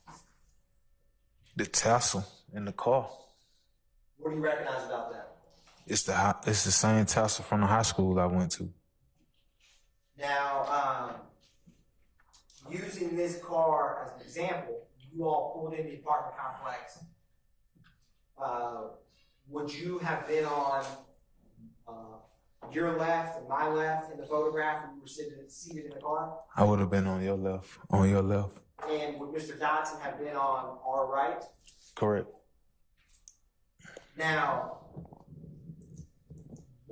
I'm going to also publish what's been admitted as 79 chart. Another photograph about to come up, Mr. Pass. So, in this photograph, would you have been on the side of the car closest to us? Or as in, would you be on? Correct. Okay. Now, what direction did this suspect come from? They came from the direction of the driver's side. Okay. And in this photograph, you see, it's kind of hard to see, but you see in the top left, there's that white van. Yeah, I see it. Is that, what part of the apartment complex is where that van is? The entrance. So. The exit and the entrance, because it's. Exit and the entrance? Correct. So, no, keep going, Mr. Madden. It's the exit and the entrance. That's the front and the front gate, the entrance and the exit. One way in, one way out. The one, and when I say white van, do you see the front gate in the photograph, Mr. Pass?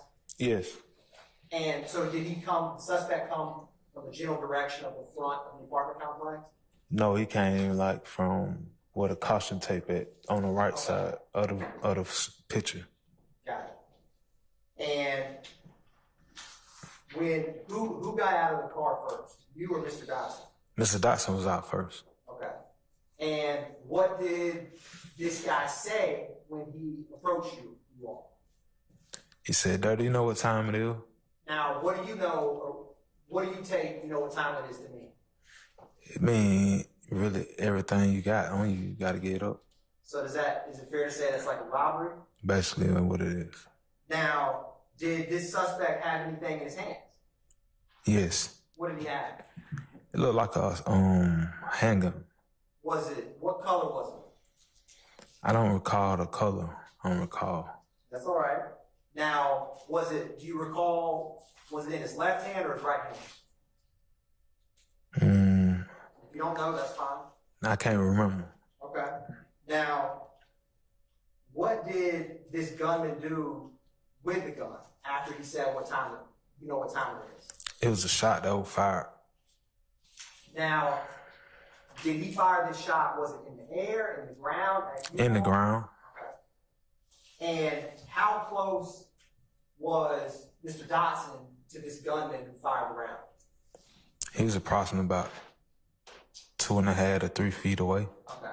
So now, Mr. Bass, I'm going to walk towards you. Yes. You tell me to stop when I'm going to be the gunman approaching. You're Mr. Dotson, all right? Mm-hmm. You tell me when to stop, how far, or how close he was.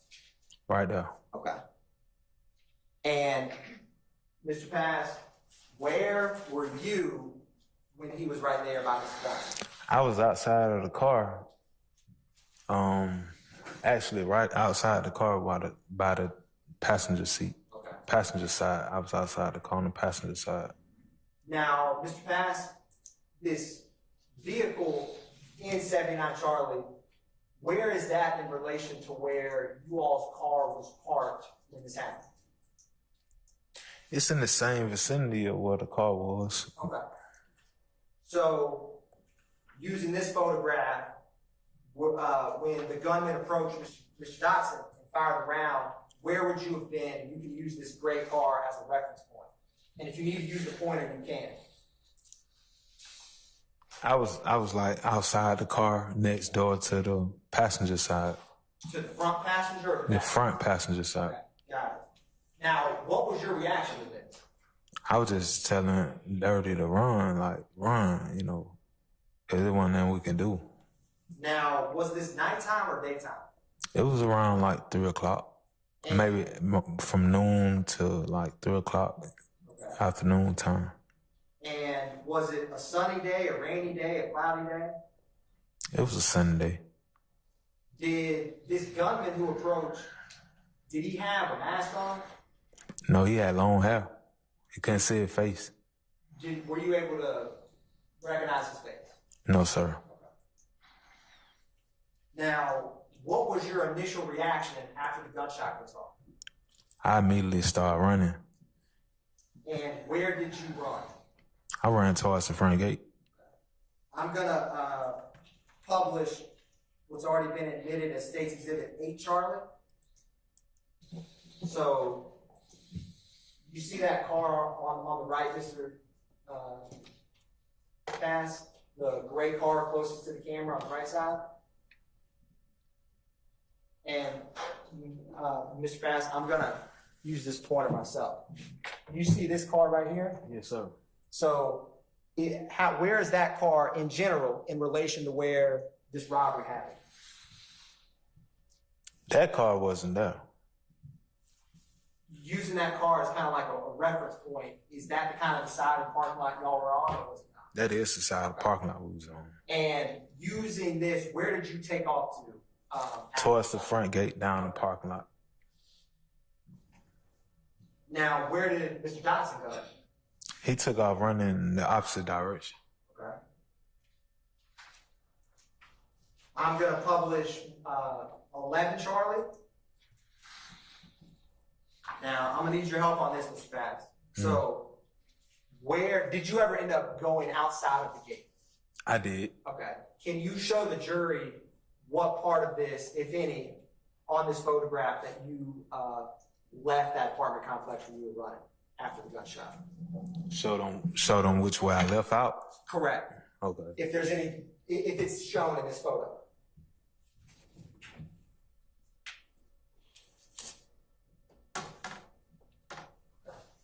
Now, is that a part of the gate that leads to the sidewalk? Correct. Okay.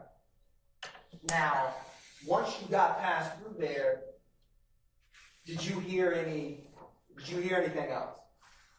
It was about 3 shots, but after I got past that, I didn't hear nothing else. Now, when these 3 shots, where did it sound like they were coming from? Behind me. And how close did it sound like they got to you?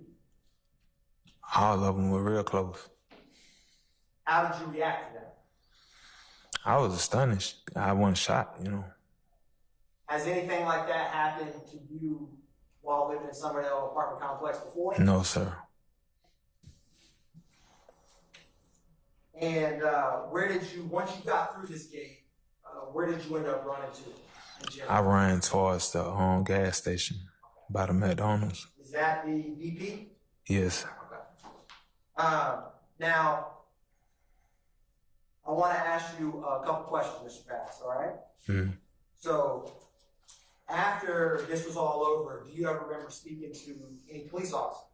I do. Okay. Was it a detective? It was. Were they with Atlanta Police Department? Yes, sir. Now, I'm going to ask you a couple questions. If you know them, let me know. If you don't, that's fine too, all right? Okay. So, do you remember speaking with this detective, this Atlanta Police Department detective on September 18, 2023? Say that date again. September 18, 2023? I do. Okay. Now, when you spoke with this detective, was this armed robbery fresher in your mind or not as fresh in your mind as it is today? Objection to the characterization of an armed robbery. I sustain the objection. Mr. Pass, did that suspect approach you with a gun? Approach you and Mr. Dotson with a gun? Correct. Now, did you ever come to learn if anything was taken from that vehicle? Objection to the hearsay. No. I'm over the objection. Now, when he, what did you think that armed gunman who shot at you was after? Was he there to talk with you, to take Objection something? goes to speculation. I sustain the objection. When he approached you with a gun and said, you know what time it is, what did you think he wanted from you? Some money? Did you think he was trying to rob you while armed? Yes. Would you call that an armed robbery? Yes, sir. Now, Mr. Pass, I'm going to keep going, all right? So, September 18th, you're talking to an Atlanta Police Department detective, all right? Mm. And I'm going to ask you a couple things if you recall telling me, okay? So, do you remember the address of this apartment complex? No, I don't remember.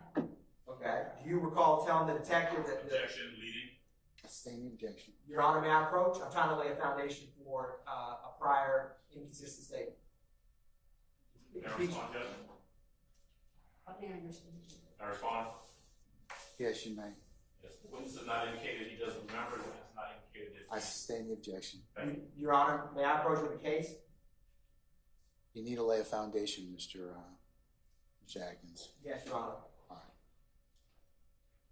Mr. Pass, Yes. do you remember when you spoke with that Atlanta Police Department detective, were you truthful in what you told him? I was.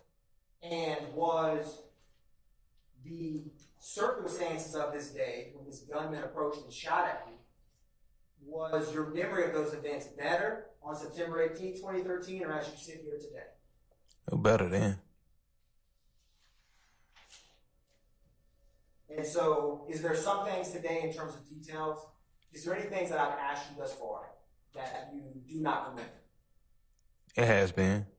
If some of the questions I've asked you, Detective Quinn asked you, or you gave answers to, would those be more or less accurate than what you told him back then? I understand the question. That's all right. It's a bad question. Let me ask another one. So, if I ask you some questions today that you don't know, all right? Would your answers back then to Detective Quinn to those same questions, would they be fair and accurate? Objection, asked and answered. Oh, the objection, Mr. Adams. So I'll put it this way, Mr. Bass. Is there some things, so with some of the things that we talked about today, like the details, Yes. if some of these details you don't remember today, but you talked about with that detective on September 18th, would your answers to those questions that you gave him be correct? Yes. Vague and false speculation. I'm gonna overrule it. I'm gonna sustain the objection on all the grounds, Mr. Adams. Mr. Bass, when you answered the detective's questions on September 18th, 2013, did you tell him to the best of your memory, did you answer his questions to the best of your memory as you had it back then? Yes, I did. Do you recall, or what is the address of the apartment complex, Mr. Bass? I don't remember the address. Do you recall telling the detective on September 18th, 2013, Objection, Your Honor. that it was, Well, I'm sorry, what's the objection Same basis? objection, Judge. What's the basis? Uh, I'm only one at a time, Mr. Matthews.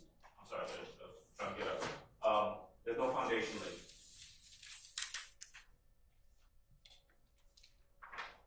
I'm going to sustain the objection. Your Honor, may I approach with a case? You all may approach, but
Pat, I'm gonna ask you some more questions, all right?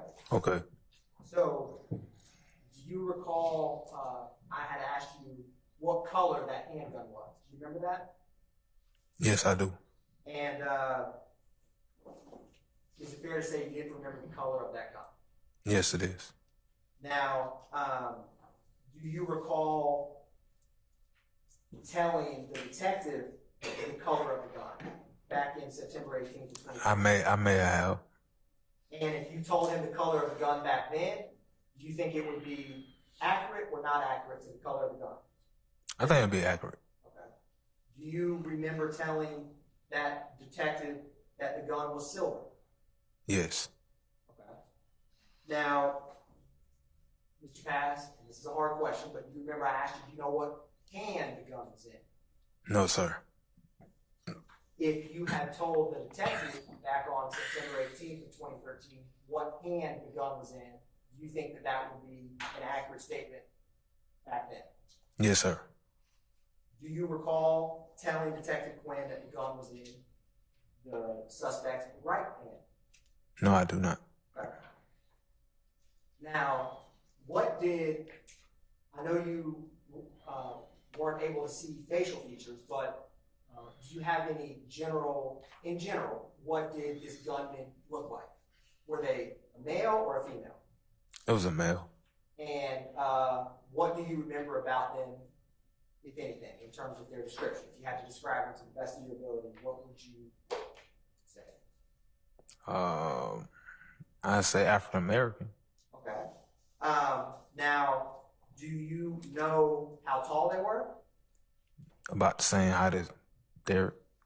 Okay. Mr. Dotson. About the same height as Mr. Dotson. If you had the ballpark, how tall was Mr. Dotson? Or how tall was this gunman?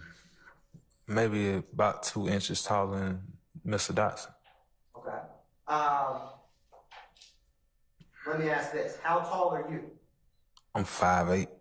Okay.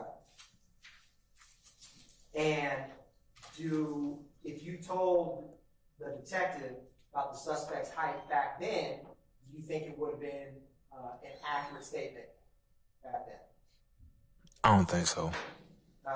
Would the height you gave Detective Quinn on September 18, 2013 be better or worse description of his height as your memory is today? I'm not sure. Okay, that's fair. Now, do you recall telling the detective what his height was? No, I don't remember. Okay. Do you recall telling the detective that the suspect was about your height, 5'9"? I don't remember. That's fair. Now, do you remember about how much he weighed? No, sir. Okay. Do you recall telling the detective how much he weighed? No, sir. Do you recall telling the detective that he weighed about 135 pounds? No. That's fair. Do you remember what kind of clothing this gunman had on? No, I don't. Do you remember telling the detective what kind of clothing he had on back on September 18th? No. Do you recall telling him that he had on a red shirt and black shorts? No. Okay, and that's fair. Now, do you recall what kind of hairstyle this gunman had? I don't remember. Okay. Do you recall telling the detective what kind of hair he had? No, sir. Do you recall telling Detective Quinn that he had an afro? No.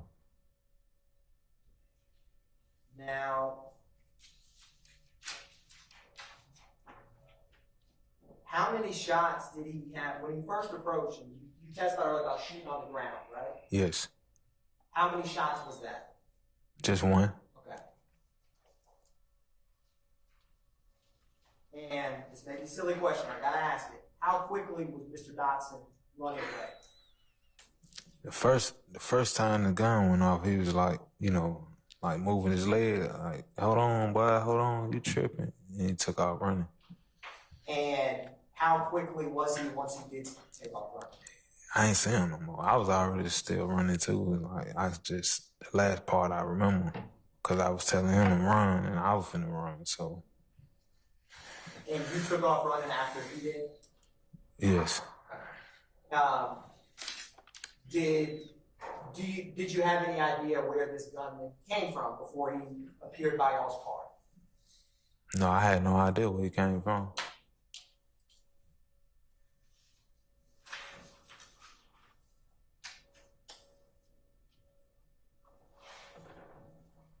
Now, do you recall the detective meeting you at the apartment complex when he was talking with you? Actually, I'm not sure who the detective is, but I do remember speaking with somebody that evening, later on that day. And when he talked with you, was it at the Summerdale apartment complex? Do you remember that? Yes, I do. Okay. Now, do you remember showing this detective where your car was parked? No, I don't. Okay. Would where you showed this detective your car was parked, would that have been probably where it was parked? In terms of, let me ask it this way. Even though you don't recall it, if you had showed the detective and said, hey, we parked in this spot. Yes. And do you recall pointing out to the detective the direction? I stand the question. Mr. Bass, do you recall talking with this detective about where the gunman came from? No, I never discussed that with him. Okay. And if you had discussed it with him or pointed anything out, would it have been where the gunman came from? At that time when I spoke with the detective, it was night, so it was like different and stuff. That's fair. And it was cars in the parking lot, so I couldn't like show him.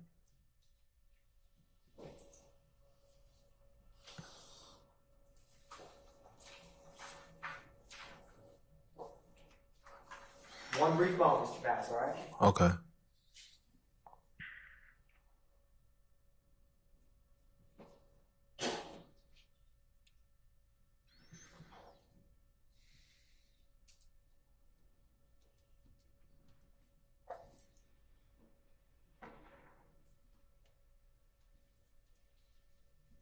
Now, Mr. Bass, whose car were you all in when this happened?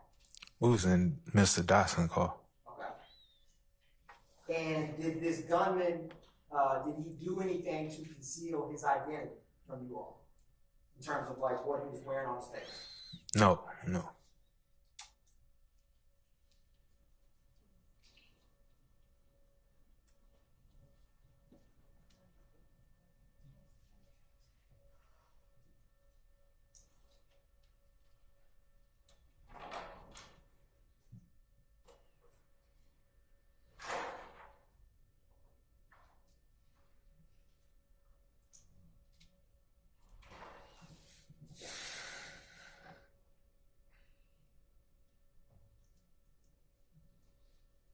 No more questions. Thank you, Mr. Cross.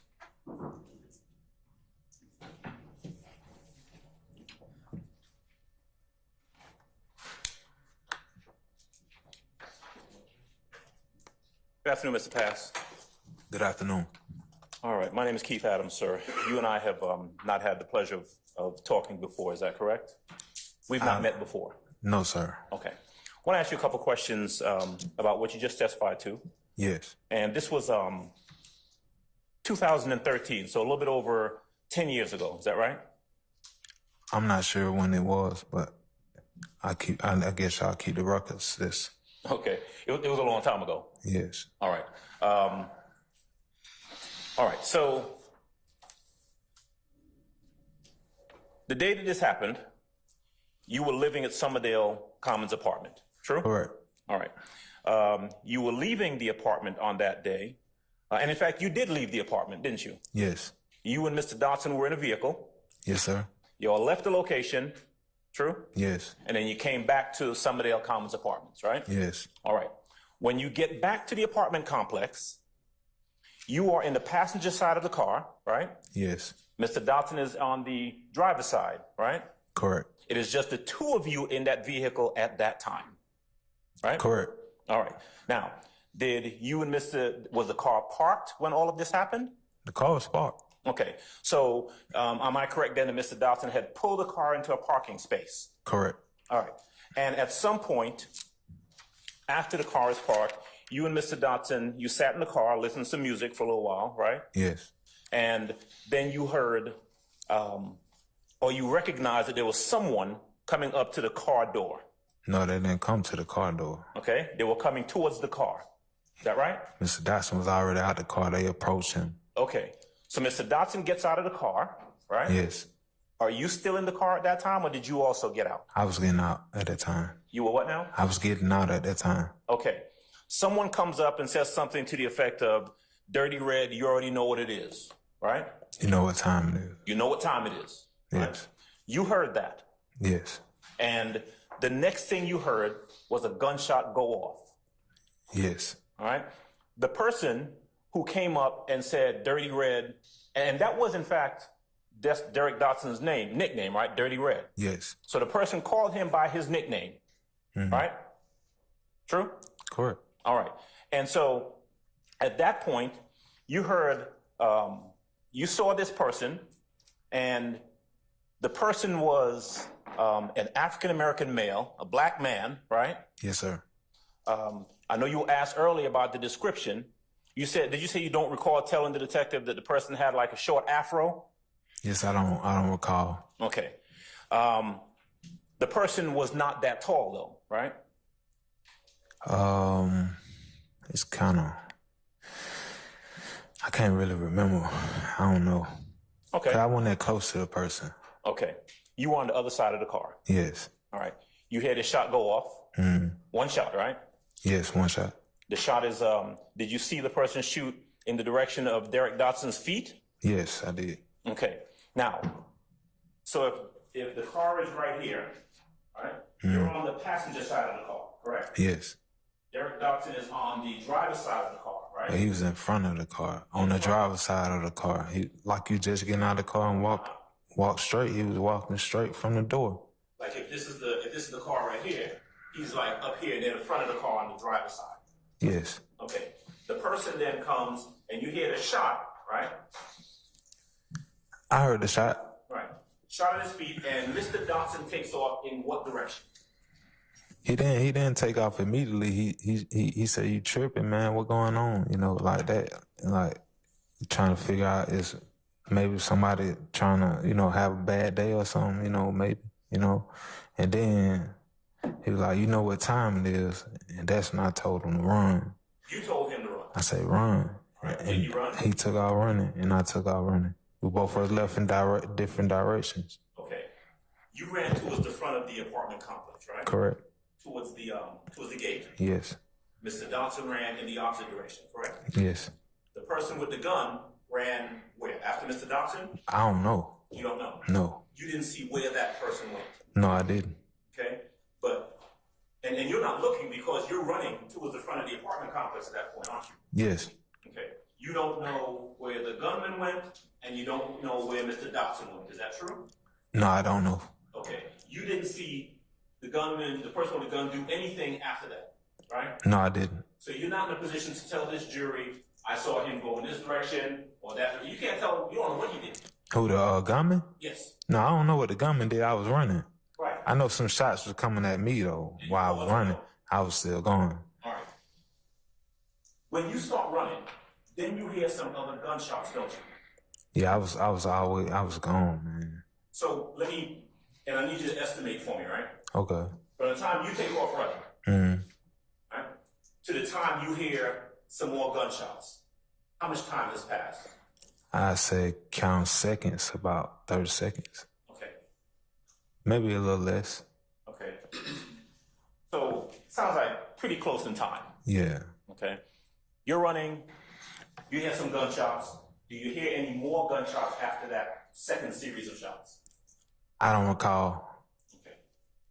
When you ran out the front gate, now, well, actually, before we get there, although this guy with the gun came up and said, "Dirty Red, you already know what time it is," you didn't see him take anything from Mr. Dotson, did you? He dropped the money on the ground. What money was dropped on the ground? Mr. Dotson, he dropped some money on the ground because we were coming back from paying bills and running errands and stuff, you know. And he had cash on him. I had gave him my portion of my rent. He had cash on him. And I was just telling him we need to go to the bank and stuff, but we were getting lunch, you know, and we were gonna do it. But that's what happened soon we got out the car, and I was really upset. So your testimony is that at some point after the gunman walks up, Derek Dotson drops some cash on the ground. No, after the gunman shot at the ground, he dropped the money on the ground he had in his pocket. He said, "You can have it." Like he didn't say you can have it, but he threw it out of his pocket, like, you know, you can have it, you know. Okay. He just dropped it on the ground. And I told him to run. And I looked around and tried to see, make sure nobody else was coming, make sure I'm in the clear, and I took off running, and he took off running. Both of us left different directions. And you saw the gunman, the guy with the gun, I didn't, pick up the money that was on I the didn't ground? see him pick it up. I was already gone. Okay. All right. I want to jump ahead a little bit because remember talking to a detective at some point after that, right? Correct. Remember the detective actually came to the apartment complex and was talking to you outside, right? Yes. All right. You remember telling that detective that there wasn't any money taken or you didn't see any money taken? I don't recall telling him that. Okay. But you certainly did talk to the detective and told him everything that you remembered on that day, right? Correct. And it was, let me see, if this happened on the 13th of September, it was about 5 days later on the 18th when the detective showed up to the apartment complex and spoke to you. That sound about right? I guess it's about in the same range. Couple days? Yeah. Okay. Now today, your recollection is that Dirty Red dropped some money and you didn't see the gunman pick it up, but you saw a money drop, right? Yes. Now, I want you to think real hard. And would you, after thinking about it for a while, admit that that is absolutely not what you told the detective back then? Objection, Your Honor. Basis. It's argumentative to a point even for cross. What's the impeachment, Judge? I'm over the objection. You can answer it. Want to answer again? Yes, please. Okay. After thinking about it, right now, are you willing to admit that this whole thing about dropping money on the ground, you didn't tell the detective anything about that, did you? Objection, Your Honor. Basis. Willing to admit he's testifying? I sustain the objection. I don't remember. Do you know if the detective was recording your statement? Yes, I do remember. Was he? Yes. Okay.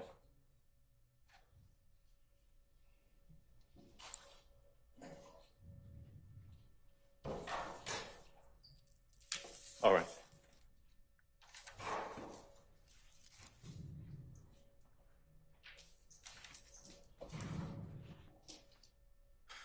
Did I hear you say that you don't really have a good recollection of what the person was wearing that day, do you? No, sir. Okay, you don't remember a red shirt, No, sir. afro? No, sir. All right, Mr. Pass. That's all I have. Thank you. Any additional cross? Yes, Mr. App, go ahead. Thank you, Your Honor. Good afternoon, Mr. Pass. How are you? I'm doing well. My name's Jay Apt. I represent Mr. Diamante Kendrick.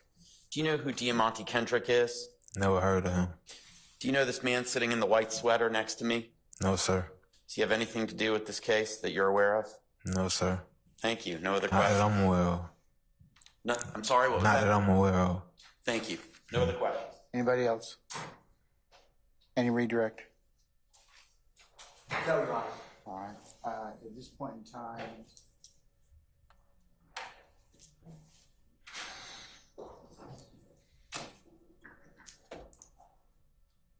and Mr. Pass be permanently temporarily excuse the witness. Permanently excuse, Your Honor. All right, Mr. Pass. Yes, sir. Sir, thank you for your patience with us. I'm going to go ahead and permanently excuse you as a witness. Please don't discuss your testimony with anybody except the attorneys in this case, okay? Yes, sir. All right, thank you, sir.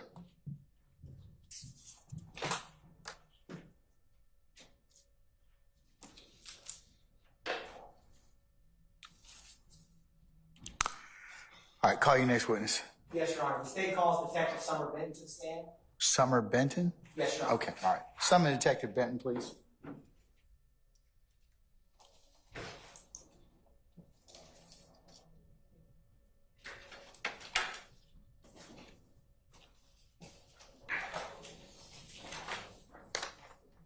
All right, Detective Benton, good afternoon, madam. If you would please approach the witness stand.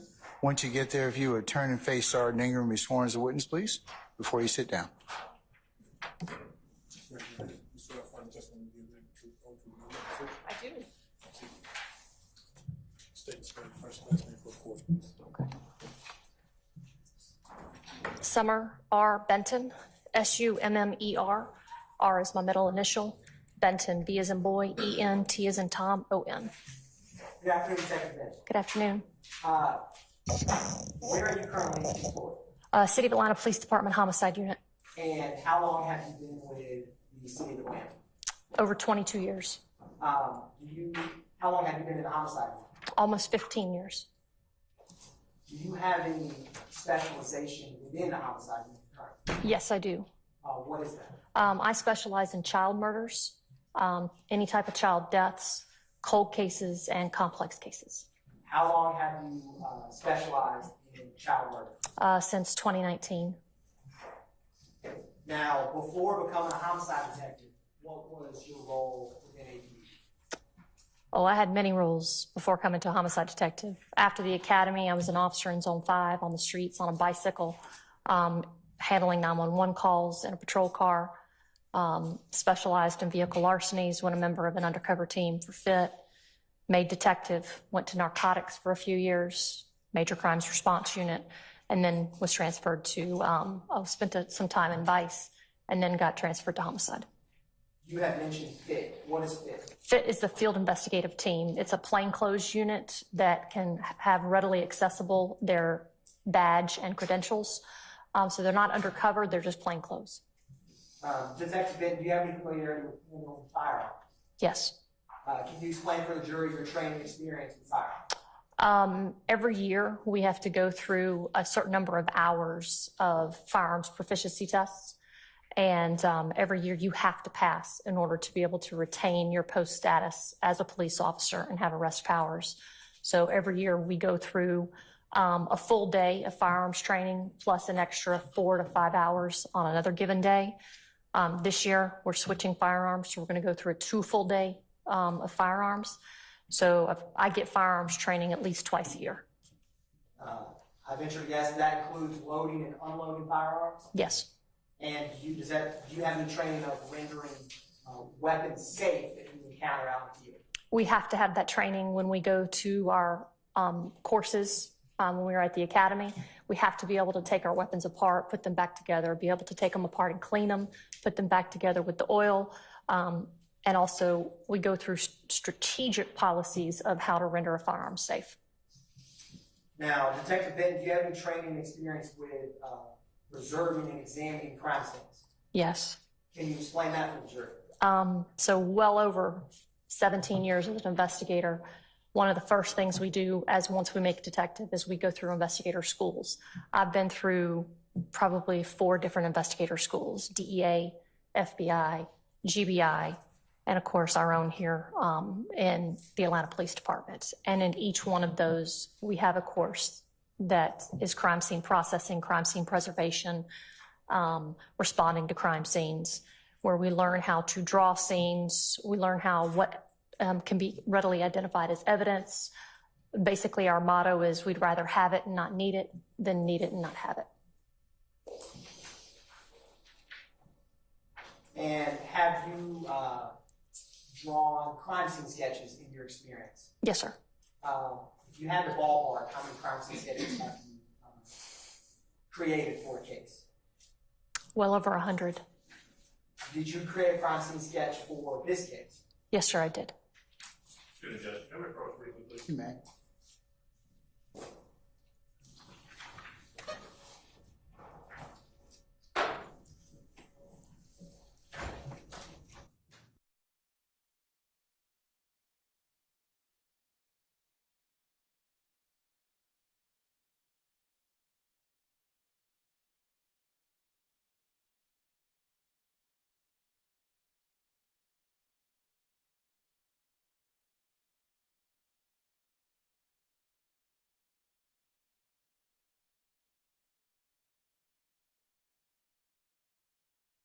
So, ladies and gentlemen, remember your admonitions. We're going to be in recess 15 minutes. All rise.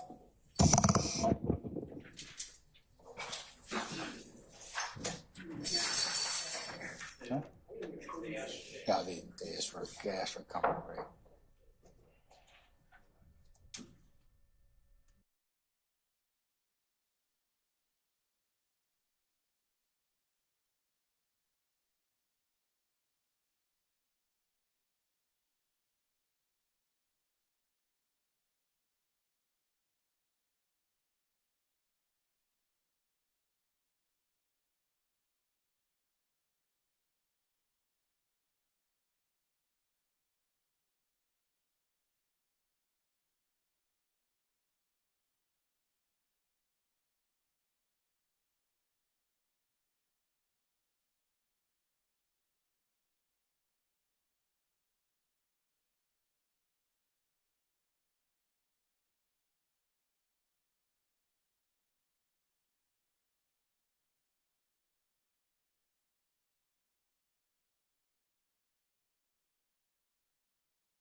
All right, ladies and gentlemen, please be seated. All right, thank you, Sergeant Ingram. All right, Mr. Atkins, you may continue, sir. Thank you, Your Honor. I think where we left off, Detective Ben, was did you draw a crime scene sketch in this case? Yes, I did. I am going to approach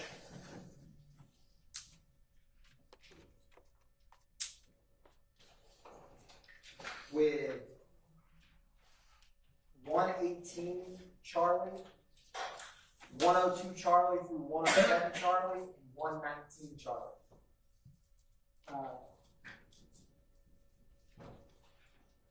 I think some of the defense counsel couldn't hear me, but it's 102 through 107 Charlie, Your Honor, 118 Charlie, and 119 Charlie.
So, Detective Ben, I'm going to hand you these, and if you can take a look at those, and when you are complete, just look up at me. Thank you.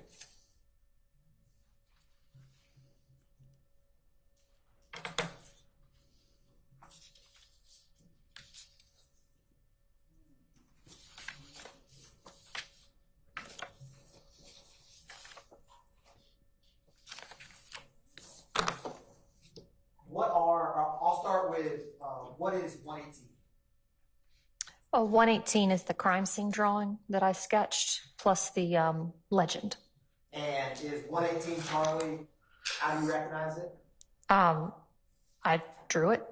And it's a fair and accurate representation of the crime scene sketch you drew in this case. Yes, it is.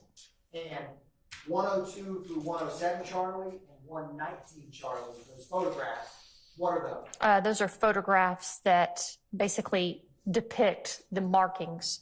So when I would identify something, and I would identify it through evidence markers, 1, 2, 3, so on. And so this is identifying everything that's on the crime scene legend. And are they a fair and accurate depiction of the identifying markers in the crime scene in this case? Yes. Your Honor, at this time, the state moves to admit the tender of the evidence, State's Exhibit 118 Charlie, 102 through 107 Charlie, and 119 Charlie. Any objection to states 118, 119, 102 through 107? Your Honor, no objection to anything except 118C, as in Colette, but Charlie.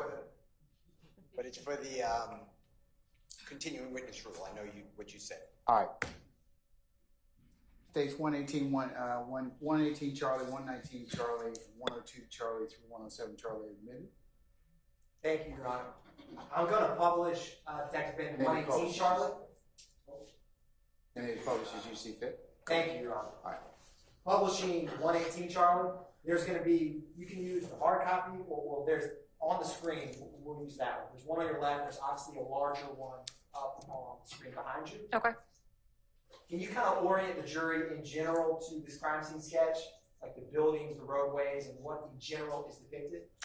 Yes, so Old Hateville Road is right about here. Can you draw on this? You can try to tap that bottom left screen, or we can go old school. We have a wooden pointer. Your preference. Did you just say a wooden pointer? That's correct. It's on that chalkboard right there. I'm good. Okay, so tap that bottom left of the screen, it should come up. Mhm. And if you need any help, let me know. So this right here is Old Hateville Road. So I believe it was 2745 Old Hateville Road was the location that we were called out on. And that's what this location is, plus the parking areas around it.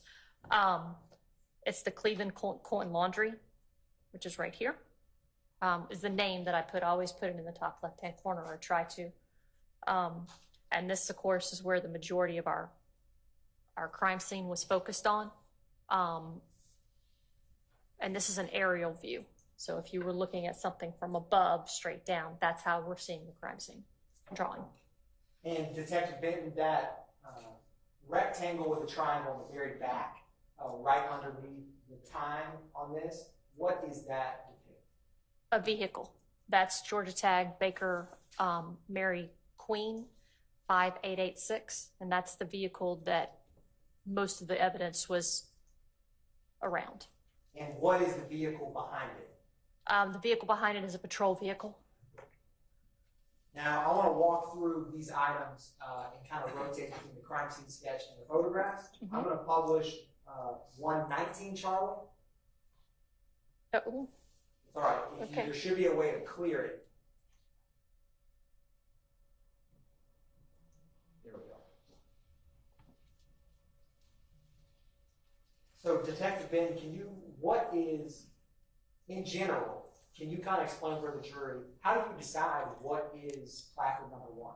okay, so I'm extremely particular about my crime scene. So when I was asked to take control of this crime scene, I try to put whatever's the beginning of the crime scene, which is the center of the crime scene. And this particular crime scene, it was this vehicle. So we evidence marker, the vehicle is actually evidence marker 1. And before we open any vehicle and look at any vehicle, I go through all of everything that's on the outside of the vehicle. So at this point, we had the vehicle, and then we had some broken glass that was on a rear passenger window, and that was evidence marker 2. At that point, then we would open the car up, and we would photograph and place evidence markers inside the car on items of evidentiary value. And so, if you were working, say, a homicide case, where would you put placard number 1? Normally, if the deceased's body is still there, we would put placard number 1 as the deceased body, and I would work my way out from there. And so, in this case, why did you put placard number 1 as the vehicle? Because that was the biggest piece of evidence and where all the evidence was located after I did my walkthrough. So we made the vehicle number 1. And what is placard number 2 there, depicted in 119 Charlie? Placard number 2 actually is showing you the broken back window of the vehicle. And why did that stand out to you? Because all I was told was, well, there was no other windows broken. So when I got to the scene, I knew there was an incident that had happened. And of course, homicide got called. I was not the lead detective. I was asked just to process the vehicle. And since vehicles don't come out of the manufacturer with broken glass, we knew something most likely had happened. There was glass other places other than just there. So we evidence marked it. And Detective Ben, taking a brief step back to how you got here, how did you arrive on the scene? I was on duty, and the homicide unit was called. The officer involved shooting team, which we had back in 2013, responded to the scene. I got a call from Detective Quinn, and he asked that I come to the scene and process and take control of the scene. And I wanted to publish State's Exhibit 118, Charlie. So can you orient for the jury where 1 and 2 is in your crime scene sketch? Yes. So here's 1, and 2 is that back passenger window right there. Can you also describe, do you have a process for how you decide to go about deciding what's 2? Like for this vehicle, did you go, what was your process? Was it outward, inward? What was your thought process for how you... So we start on the vehicle itself. Everything on the outside of the vehicle. Once we do everything on the outside of the vehicle, not everything that's separate from the vehicle, but just the vehicle itself. So you've got the vehicle, then you've got the broken window. There didn't appear to be any other types of defects on the vehicle. So that's when we then move to the inside of the vehicle. Vehicle doors were opened, evidence was located, it was photographed, then evidence markers were placed into on the vehicle, on the window, in the vehicle to photograph those. After the inside, the outside, and then the inside of the vehicle, then we spread from there. I'm going to publish 102, Charlie. Detective Benton, what does this depict? This depicts the front passenger seat of the same vehicle, and it's a firearm that was located in the floorboard. What type of firearm was it? This is a Ruger 9mm. I'm going to publish State's Exhibit 103, Charlie. Is this a zoomed-in photograph of what we were just looking at? Yes, it is. Now, Detective Benton, I'm going to hand you 114, Charlie.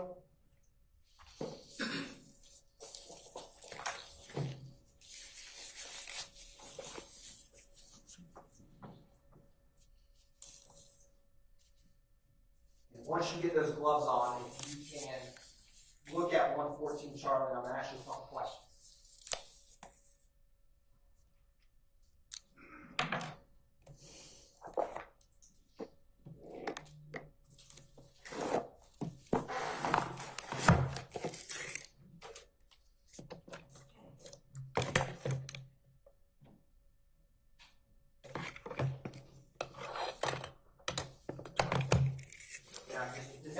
What is the serial number on Exhibit 114, Charlie?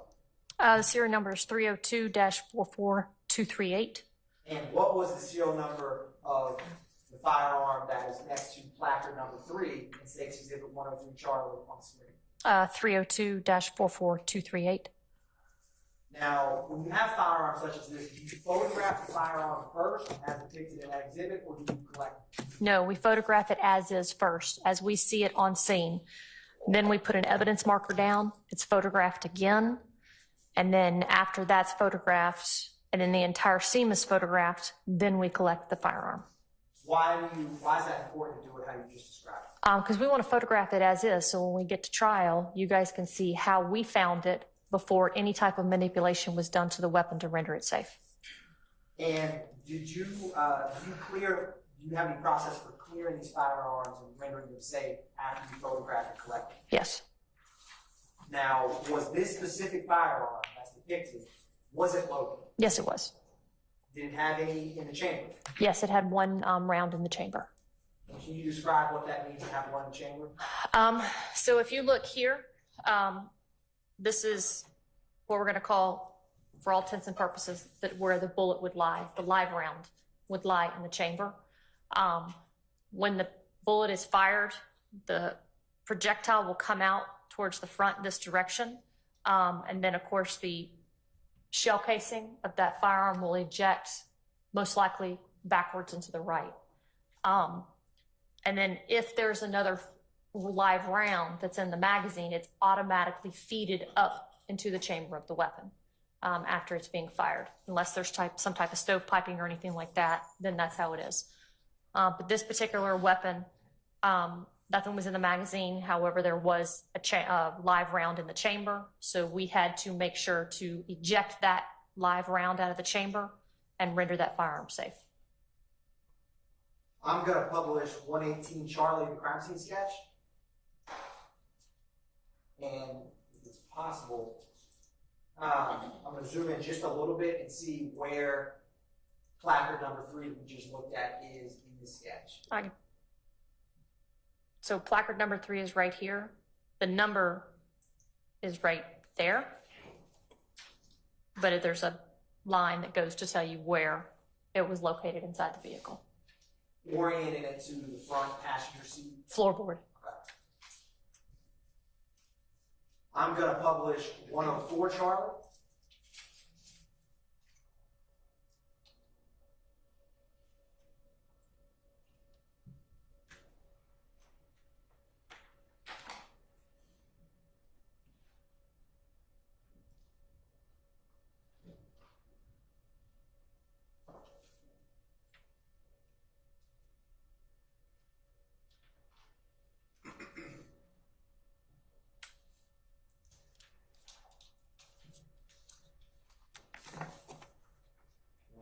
color text there. While we're waiting on that, I'm gonna hand you what's been marked as 115, Charlie.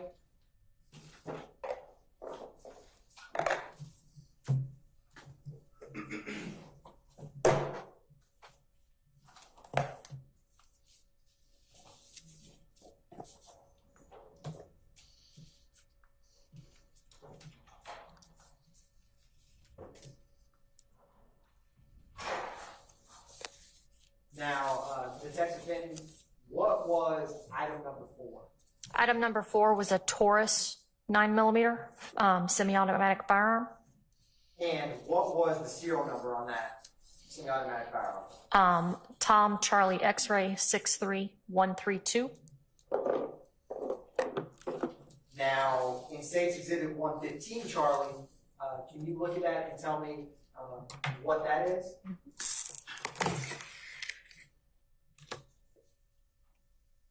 This is a Taurus 9mm. And what's the serial number on 115, Charlie? Tom Charlie X-ray 53132. And is that item 4 as depicted in the exhibit on the screen? Yes, it is. Was that firearm loaded? Yes, it was. And there was also one in the chamber. I'm going to also ask you, what is State's Exhibit, or placard number 5 in the exhibit on the screen? Placard number 5 is a Taurus 40 caliber. What was the serial number in the firearm Taurus that was right next to placard number 5? Sam Alpha Nancy 09791. I'm going to also hand you, it's right here, State's Exhibit 116, Charlie.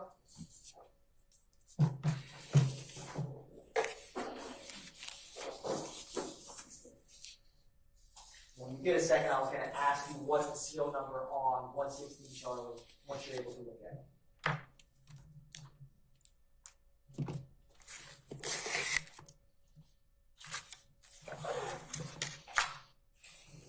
This is a Taurus 40 caliber. Serial number is Sam Alpha Nancy 09791. So is that the same firearm as depicted in placard number 5? Yes, it is. Was that firearm loaded? No, it was not. There was a magazine in the chamber, or a magazine in the well of the weapon, but the magazine was empty and the chamber was empty. I'm going to publish 118, Charlie. What part of the vehicle, as depicted in 118, Charlie, was these two firearms next to placard number 4 and 5? That's going to be the driver's back passenger in the floorboard.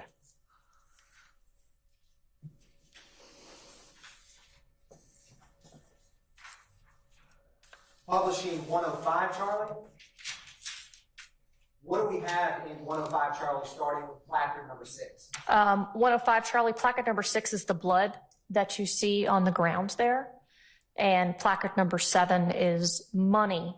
And all this was on the left side of the vehicle. I'm going to publish 118, Charlie. Can you tell the jury, Detective Ben, where placard number 6 and 7 are depicted in the sketch? Oh. Right there. Can y'all see that? You're trying.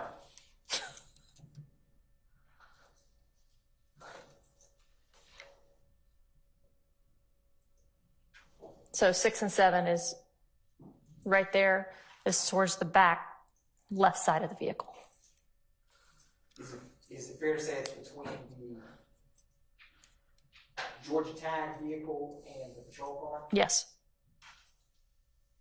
Going to publish 106, Charlie.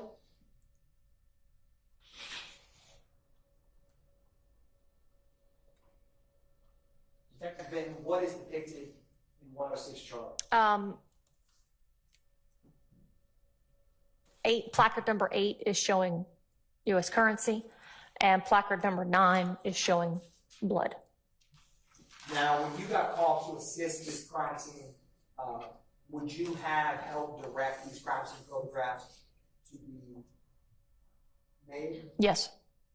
Who would have physically collected the items depicted in these photographs? The crime scene technicians would have physically collected the items. Firearms, I would have rendered them safe and put them in the boxes prior to the crime scene technicians taking control of them. Reason why is crime scene technicians are civilians. And so as law enforcement officers, we go ahead and render every gun safe, made sure the slide is back at the chamber, and then we place them in the boxes and let the crime scene techs take them from there. Now, to orient where placard number 8 and 9 is for the jury, publishing 118, Charlie again. Where was the money and blood in placard 8 and 9 in this crime scene sketch? On the back right side, passenger side of the vehicle. I'm now Detective Benton going to publish 107, Charlie.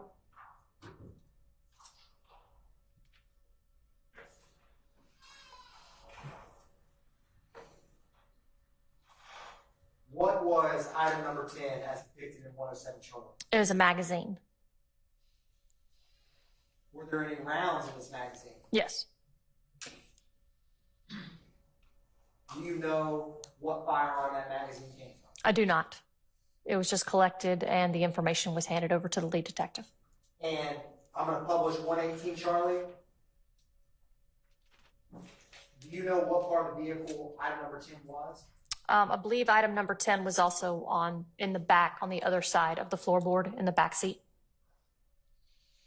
Now, after creating this crime, after arriving on scene, you documented these evidentiary items in the crime scene sketch, what other involvement did you have with this case? I did not. Would that have included your involvement? Yes, sir. Once I had gotten back to my office and actually sketched out the sketch, that would concluded my involvement in this case. One brief moment, Your Honor. Yes, sir.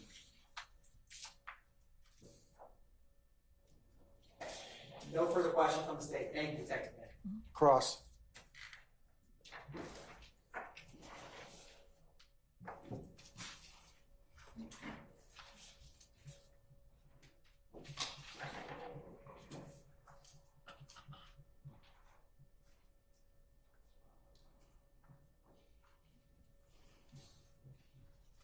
How are you? I'm good. How are you? Good.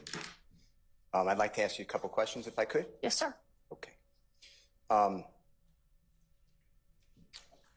It is my understanding back in 2013, September 11th, that you came out to this scene that you've been talking about and educating the jury as a person who was going to either direct or take charge of memorializing or photographing and sketching the crime scene. Is that fair to say? Yes, sir.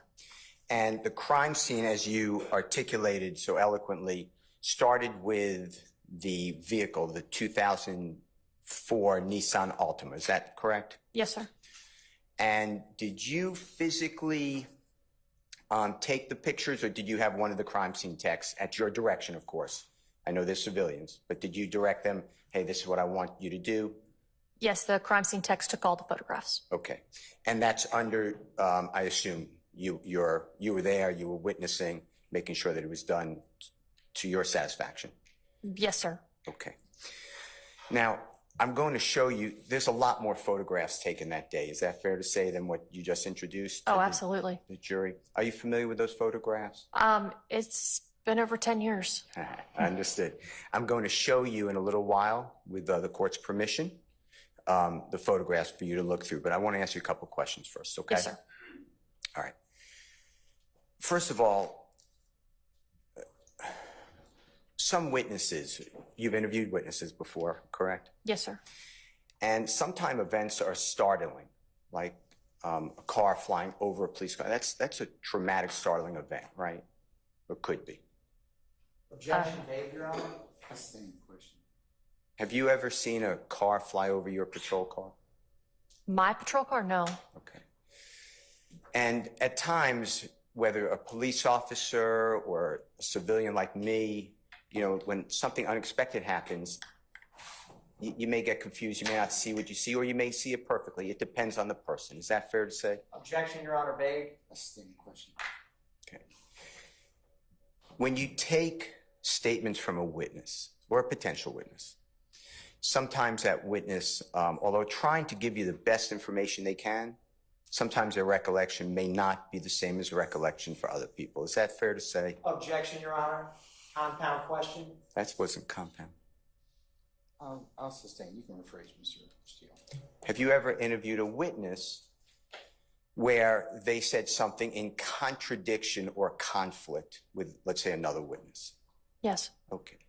And that doesn't mean that the witness is lying. Like when I say lying, I mean intentionally fabricating. The witness may just have a different perception. Is that fair to say?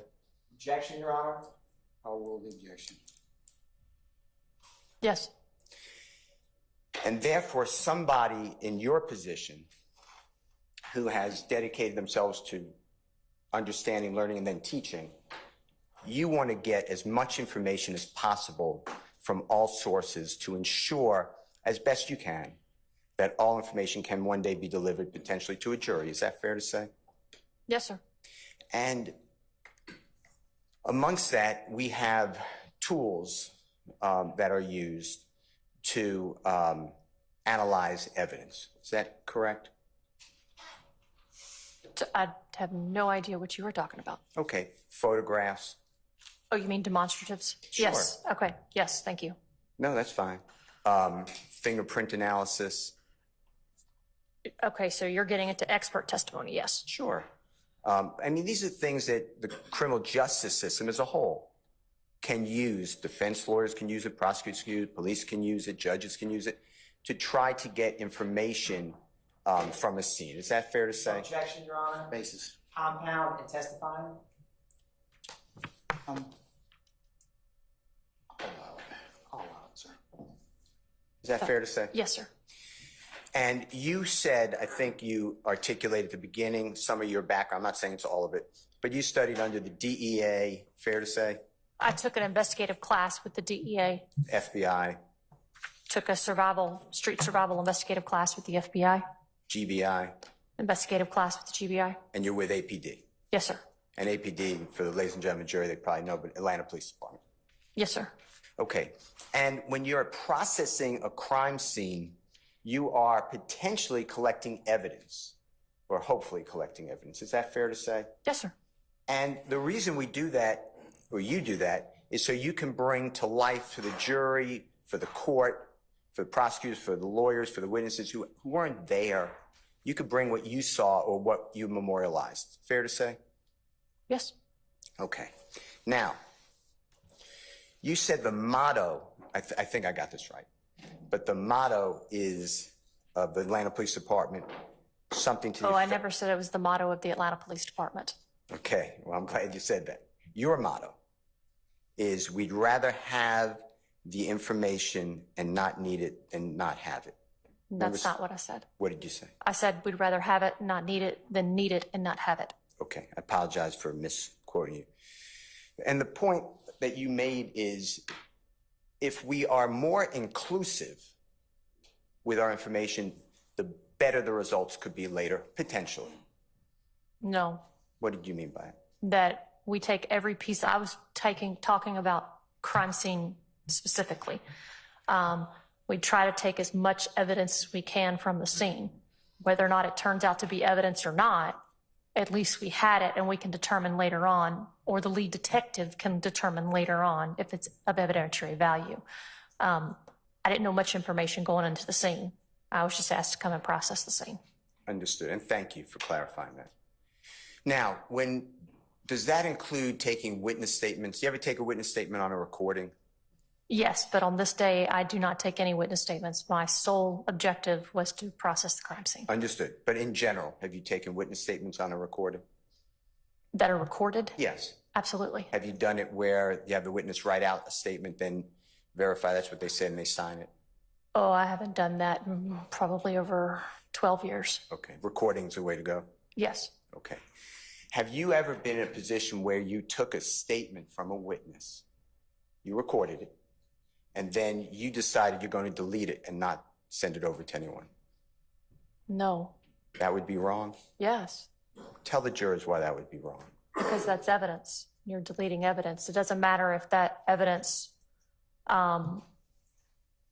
showed that it meant nothing, but it was a part of your investigative file. If it is it a crime to delete evidence? I'm sure it is, yes. Called obstruction of justice? Amongst other things. Tampering with evidence? And probably oath of office. Violation of oath of a police officer's office if an officer did that? Yes, sir. Okay. All right. I want to ask you a couple of questions. And the photographs. Okay. Now, when you arrived first on this scene, was the jurors may notice, but they may not. Just explain. There's in the pictures, there's some yellow tape. Just explain what that does and the meaning of that. Oh, that's the do not cross tape. So when first responding officers, which is our uniform officers, get to a scene, we ask them to basically secure the scene. So they secure it with yellow crime scene tape. It's that tape that you see, whether you see it on the street, by chance happen to pass by a crime scene, or you see it on TV a lot too. It says crime scene, do not cross. And then we have officers stationed there to make sure pedestrian traffic does not get in. And the reason, if you don't mind just telling jurors, why is that so important? So that nothing contaminates the scene. We don't want anything to come into the scene that was not already in the scene.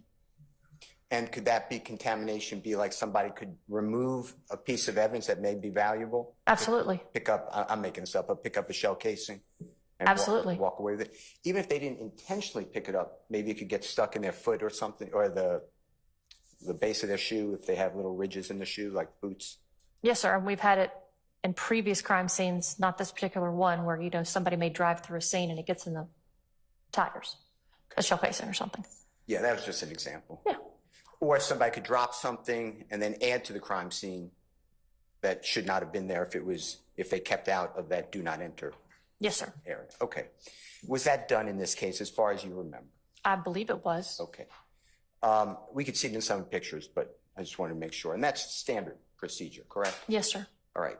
Then when somebody like you shows up, you and your coworkers, and in this case, I know they're all your coworkers, the authorities who show up, but the civilian crime scene techs, they are trained as well. Is that fair to say? Yes, sir. And they're trained to take photographs starting, back and then intermediate and then close up. Is Yes, that sir. true? Can you just explain to jury why that's important? So you want to be able to see the scene from a distance. Then they come in closer, about 50%, take another photograph. Then they'll actually go up to the evidence and take a very close photograph, which is normally an aerial view of the evidence. But the first couple of photographs they take are just of the scene in general, just so you can visualize what it looked like that day.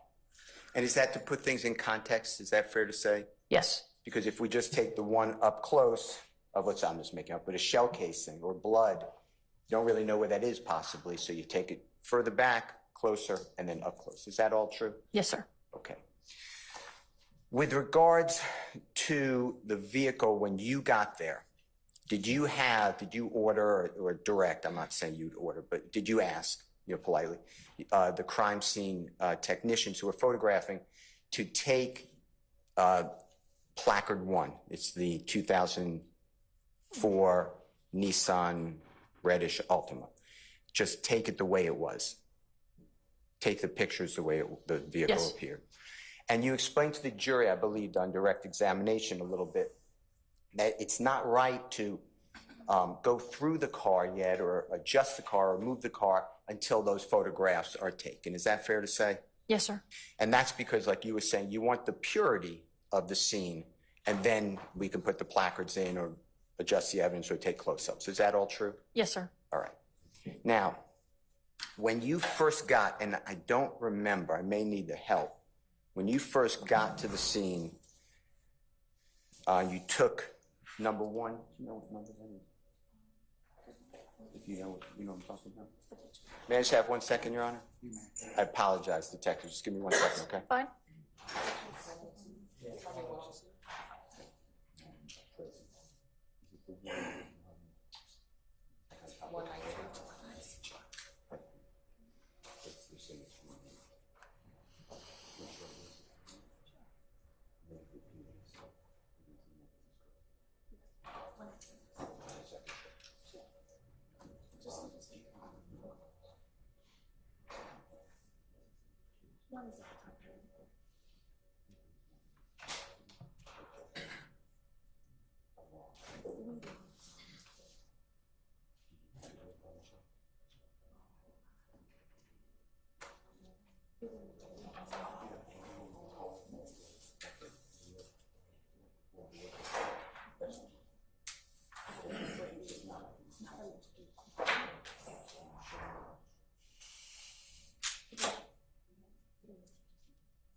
Your Honor, may I have 1 second? It may be easier this way. You may, sir.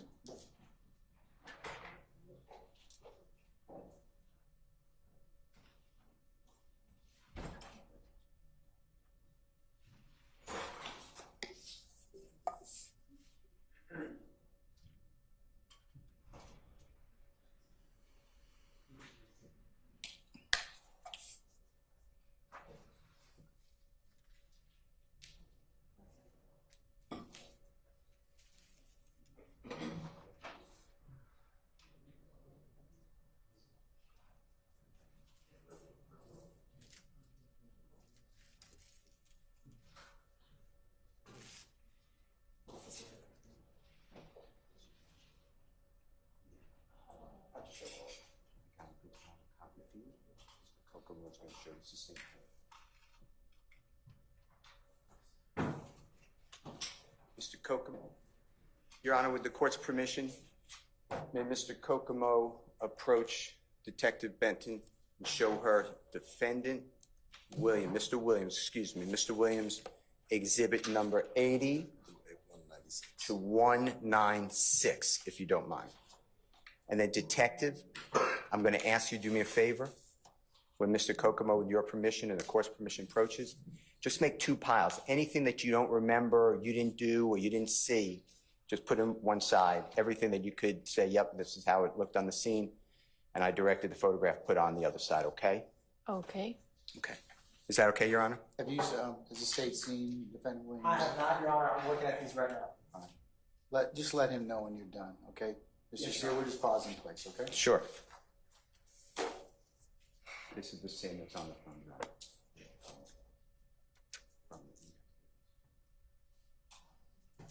No, it's fine.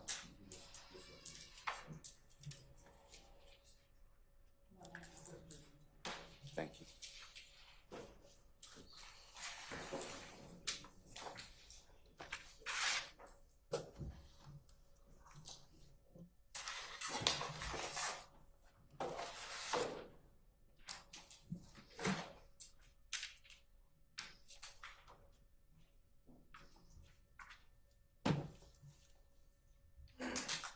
While the Honorable District Attorney is looking at that, can I ask you just a couple questions? Yes, sir. That's why I'm here. Appreciate it. The photographs that you've been identifying already, Yes, sir. they have metadata. Is that, do you know I'm talking about properties? I'm well aware of what metadata is. I didn't mean to insult you. That's okay. Can you just tell the jurors in case somebody does not know what that is? Metadata. So especially if you look on a camera or a thumb drive or a SIM card, especially in cell phones, metadata can take you back and tell you exactly when that photograph was taken, what day it was taken, the time it was taken, and how much pixels. I mean, there's a lot of stuff that goes with metadata. And if during the course of our communication today, if you need to see the properties, just let us know, okay? Okay. Or the metadata. Well, it's been 11 years, so I'm hoping I can remember as much as you think I can. Well, you just do the best you can.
Those are yours.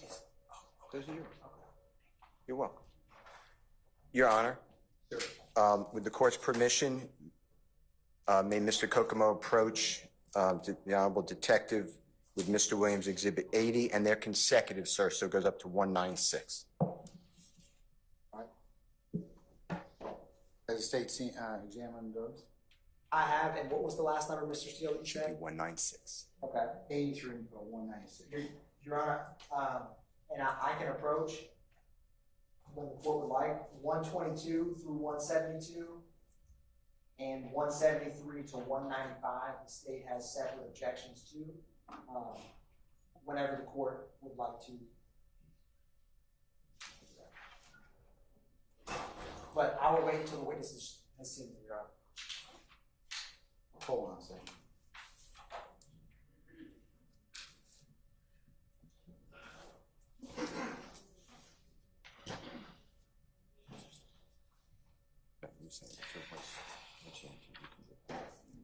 Thank you.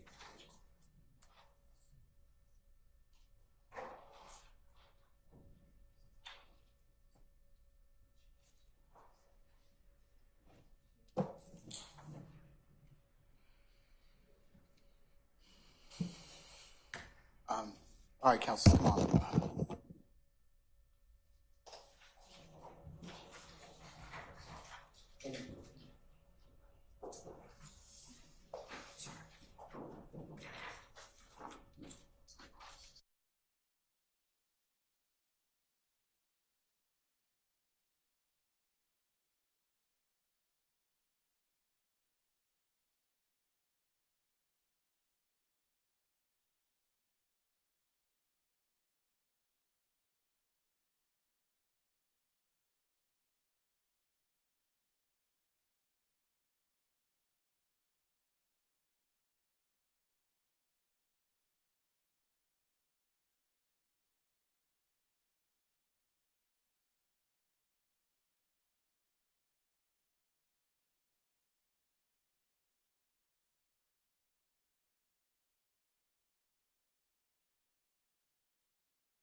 Copy for Detective Benton. Thank you, sir.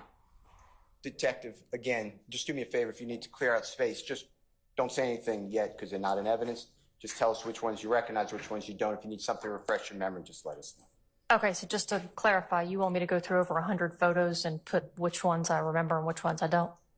Yes, which ones that you were there directing, which ones that you don't remember, if any. Okay. Thank you.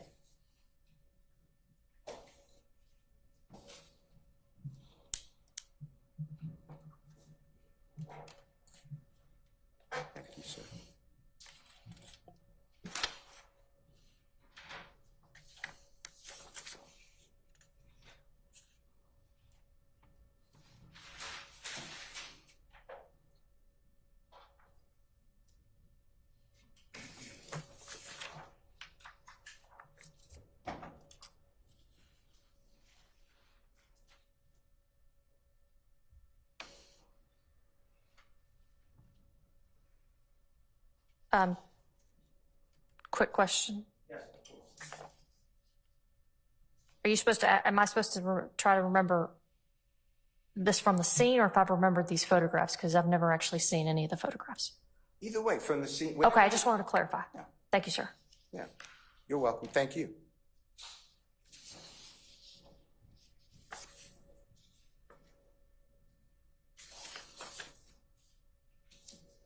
We're talking about the scene, when you're out at the scene. Okay. Talking about the same thing, I think. September 11, 2013. No, I didn't know if you were asking what photographs I remembered or if I remember stuff from the scene. That's all I was clarifying. Okay. Or both, either one. You'll tell us.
You ready?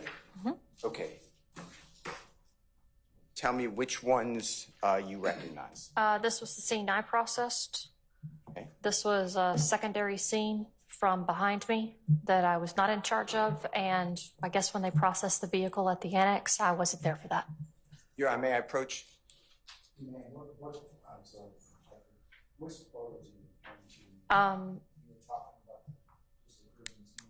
So the scene of the crime scene sketch that I did, just that particular scene of where the crashed vehicle is, the patrol car, the trunk of that vehicle, where the blood 1 through 10. 1 through 10? Yes, sir. That's 1 through 10 of the crime scene sketch, not the actual photographs. That was the scene I was asked to take charge of, that scene solely.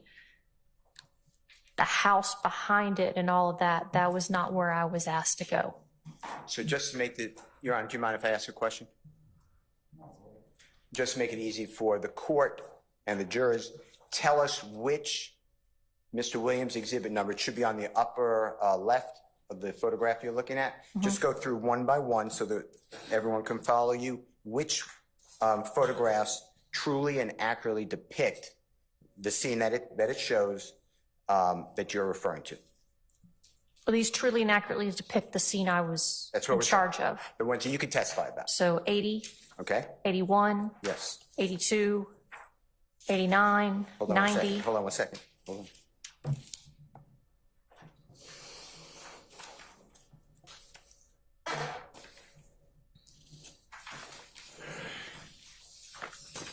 Okay, just for the record, you skipped 83 through 88. Is that fair to say? Yeah, I didn't remember the Okay.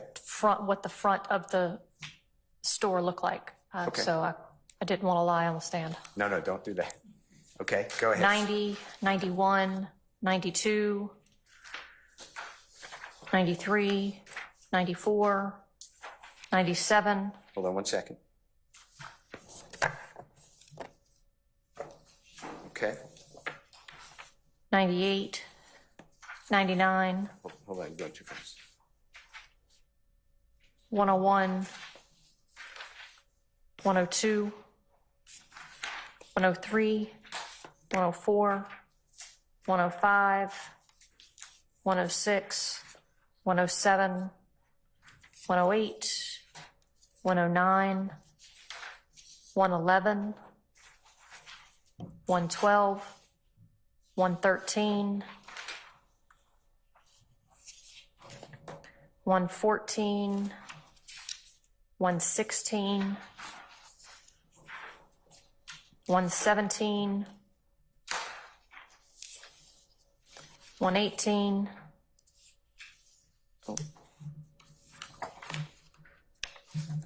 141, Hold on one second.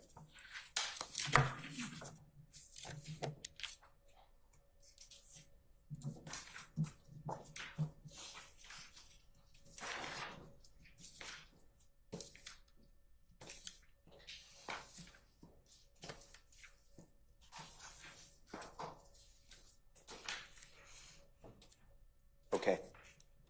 142, 143, 144, 155, Hold on one second, please.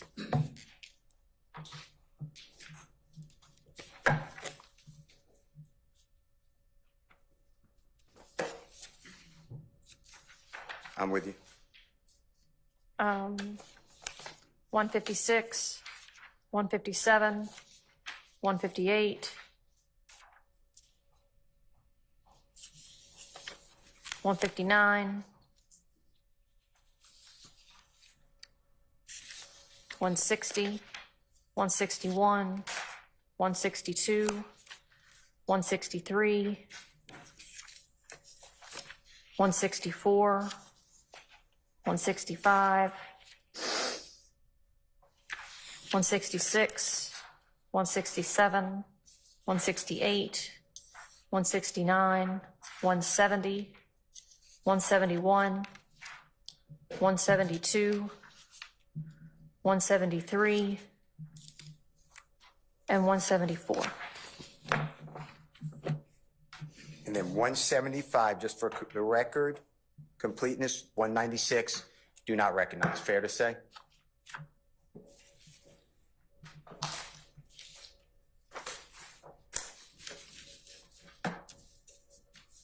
No, because this was taken with the trajectory rods, and I wasn't there for that. Okay. This was in the annex, and I was not there for that. Tell the jurors what the annex is, if you don't mind. Oh, so anytime we have a vehicle that was involved in a crime and we needed to further process it, everything gets transported to the Public Safety Annex, which is off of Donnelly Hollowell Parkway, and we have cages, vehicle cages, that we secure the vehicles into these cages so that nobody can get in and out of the cages, and there's roofs. There are outdoor cages, but there's a roof, and they're fenced in. And so if a vehicle's in one of the cages and it needs to be processed, the detectives will go out to the cage. They will meet a crime scene tech at the cage, and they will further process the vehicle at that point. And Detective Benton, can you tell the ladies and gentlemen jury who did, if you know, who did the processing at the annex? I have no idea. Lack foundation. Your Honor, may I put these back? All right, Your Honor, I move for the admission of Mr. Williams 80, 1, 2, 89,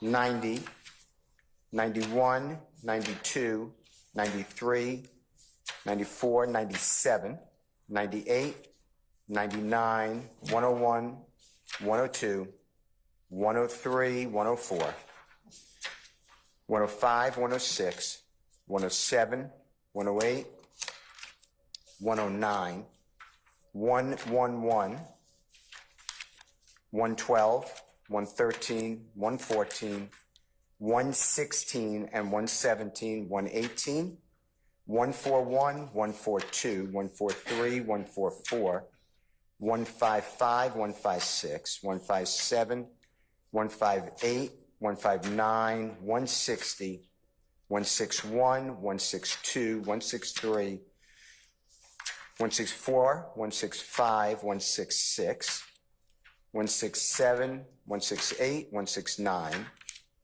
170, 171, 172, 173, 174, Your Honor. The other exhibits I could leave for the record, but otherwise, since the witness saw them, but otherwise I can take them back, whatever the court says. Any objection to the defendant Williams 80, 81, 82, 89, 90, 91, 92, 93, 94, 97, 98, 99, 101, 102, 103, 104, 105, 106 to 109, 111, 112, 113, 114, 116 to 118, 141, 142, 143, 144, 155, 156, 157, 158, 159, 160, 161, 162, 163, 164, 165, 166, 167, 168, 169, 170, 173, 174. No, Your Honor, I did not. All right, they're admitted. The other ones, you just leave for the time being, so you can further identify them, okay? Yes, sir. Your Honor, may I approach? They're admitted, you post.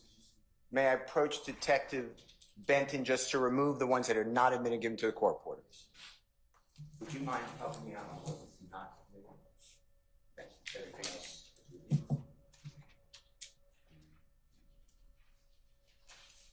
Okay. You ready?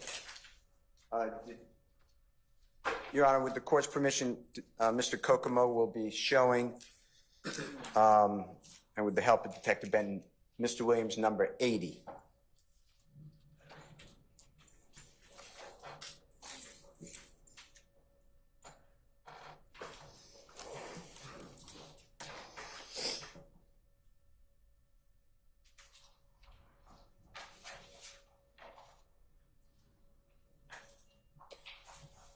Okay. Detective, you see on the screen, you also have it in front of you if that's easier, but either way, Mr. Williams, number 80, fair to say? Yes. Okay. And that is in the part where you see the glass, it says ATM kind of in the center of the entire exhibit. You see that? Yes. That's part of the yellow crime scene tape that you were talking about. Is that fair to say? That the officers put up, yes, sir. Yeah. Yes, Yeah. sir. I'm not saying you put it up, but that's done to preserve, like you said, the integrity of the scene. That may be my words, but that's what it's doing, right? The core scene, yes. One more time? The core scene. Yes. And then I'd like to focus on the 2004 Nissan reddish color, I'm going to say red, Altima. Both doors on the driver's side, you see it's a four-door car? Yes, sir. They're shut, fair to say? Yes, sir. And this is how you found it when you first got there before manipulating anything with the car, right? Before myself or I directed anybody to manipulate the car, yes. Okay. I don't know what it looked like prior to me getting there, only when I got there. Okay. And then there'll be other pictures, but there's two items also red that are near or leaning up against the car. Is that fair to say? Yes. Can you just show that to the jurors using your device at your fingertip?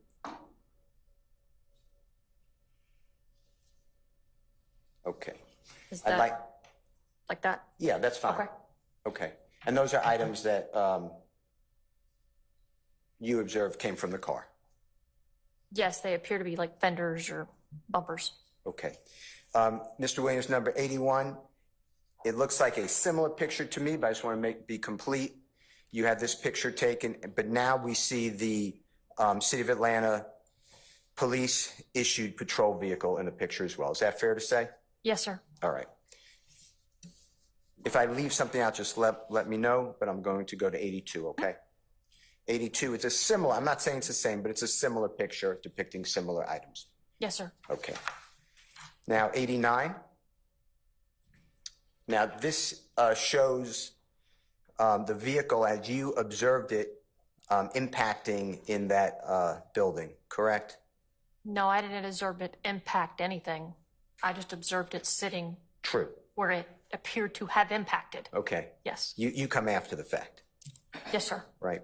Okay. And in this, you see a better photograph of a portion of the vehicle right there, even with, or looks even with the driver's door area that's also red in color. Is that fair to say? Yes, sir. And that's what you were saying earlier. Could be, I'm not saying it is, but could be part of the car's bumper. Yes, sir. Absolutely. Okay. All right. I'm going to skip to the next one, which is number 90, Mr. Williams. And here in Mr. Williams, number 90, if you see towards the rear of that 2004 Altima vehicle, you see, is that fair to say that's the trunk area either leaned up against, connected to, some way leaning on the car? Fair Yes. to say? Okay. And when I say trunk area, like what I call the lid of the trunk? Sure. Okay. Number 91.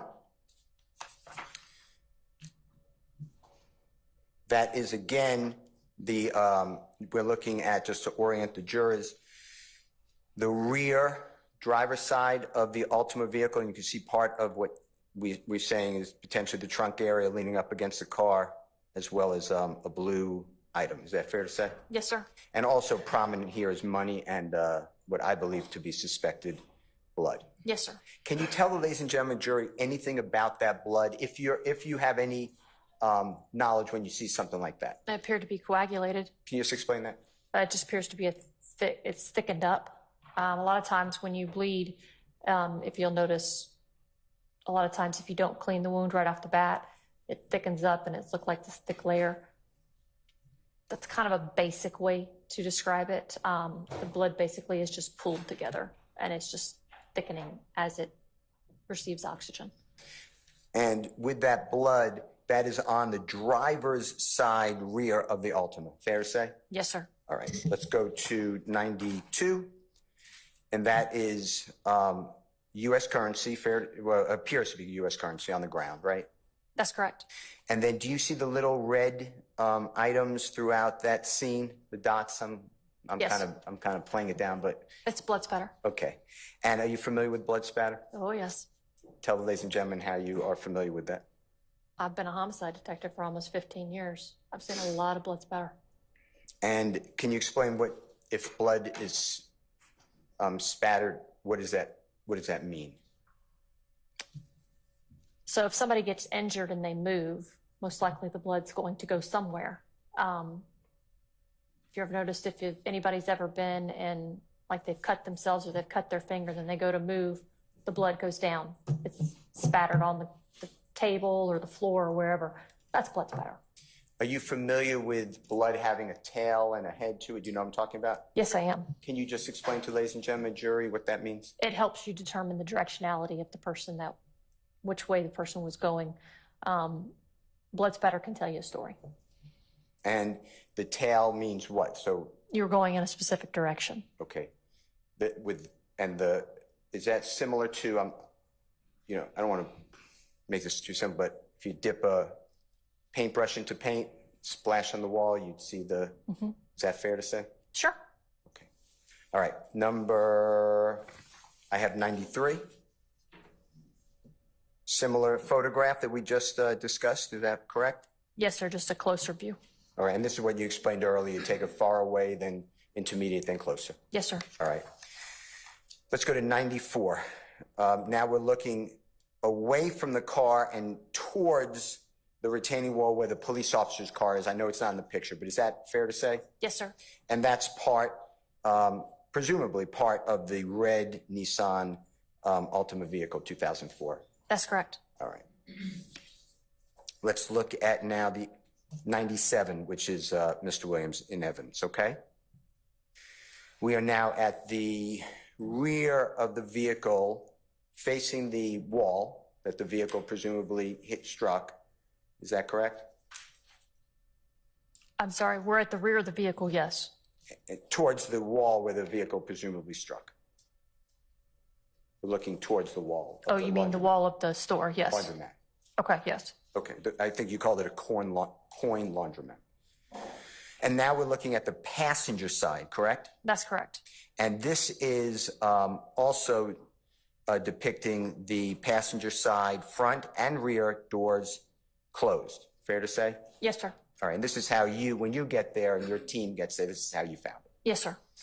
And on the back of the car, I know you weren't noticing the car before you get to the scene, but it may be missing a bumper. Fair to say? Oh, that's correct. Okay, and that was found in the scene. Yes. Okay. If Mr. Kokomo can zoom in, I'd like you to look with us, if you can, towards the two doors, the rear door and the driver's door. Excuse me, I'm wrong. The front passenger door and the rear passenger door. You see that there is some damage there, a buckling, where the two doors come together, the rear and the front. Do you see Yes. that? Okay. And do you remember, and I know it going back years, I heard you say that, but do you remember it being hard to open the rear passenger door? Objection, Your Honor. Do you? I have no recollection. Okay, that's all right. I wouldn't have opened the door. Or directed someone to open the door. It would have been the crime scene tech that would have opened the door. Okay. Do you notice, if Mr. Kokomo can be so kind, going to the front a little more, pulling in? Do you remember right there is perfect, the rear passenger door being? Objection, Your Honor. Facts, not evidence. Do you remember the rear passenger door being dislodged from the frame of the car? Objection, Your Honor. Facts, not evidence. Being dislodged? Yes, not being aligned anymore. No, I don't remember that. Okay. Are you saying, you're not saying it didn't happen, you're saying I don't have a knowledge? Correct. Okay. All right, let's continue. This is Mr. Williams, number 98, if that's okay? And here again is looking at the rear passenger side where the bumper's missing of the same vehicle, fair to say? Yes, sir. And we see that blue item. You see that item? Yes. And then we have you could describe it. Suspected blood, is that fair to say? Sure. And is it showing anything to your keen eye directions? I would love to tell you, but I'm not a blood spatter expert. Okay, that's fine. We are now looking with the court's permission at number 99. And this has money, what I believe to be U.S. currency. If you don't know from that picture, we could show you another one. No. On the passenger side floor, is near the, I'll say near the car, but however far away from the car. Yes. Fair to say? Yes, sir. And intermixed with blood in that area. That's correct. Okay. And in this photograph, we see a little bit, it's just in the little bit of that broken glass in the passenger rear window. You see that? Yes. Okay.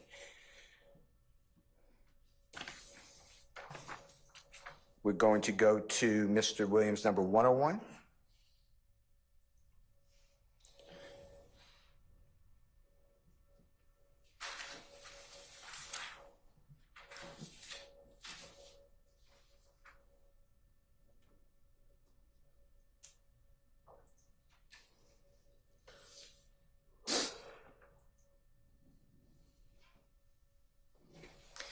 And do you see there that there is what I'll call a airbag deployed in the front passenger, through the front passenger window of that photograph, now memorialized as Mr. Williams exhibit number 101? You see that? Yes, sir.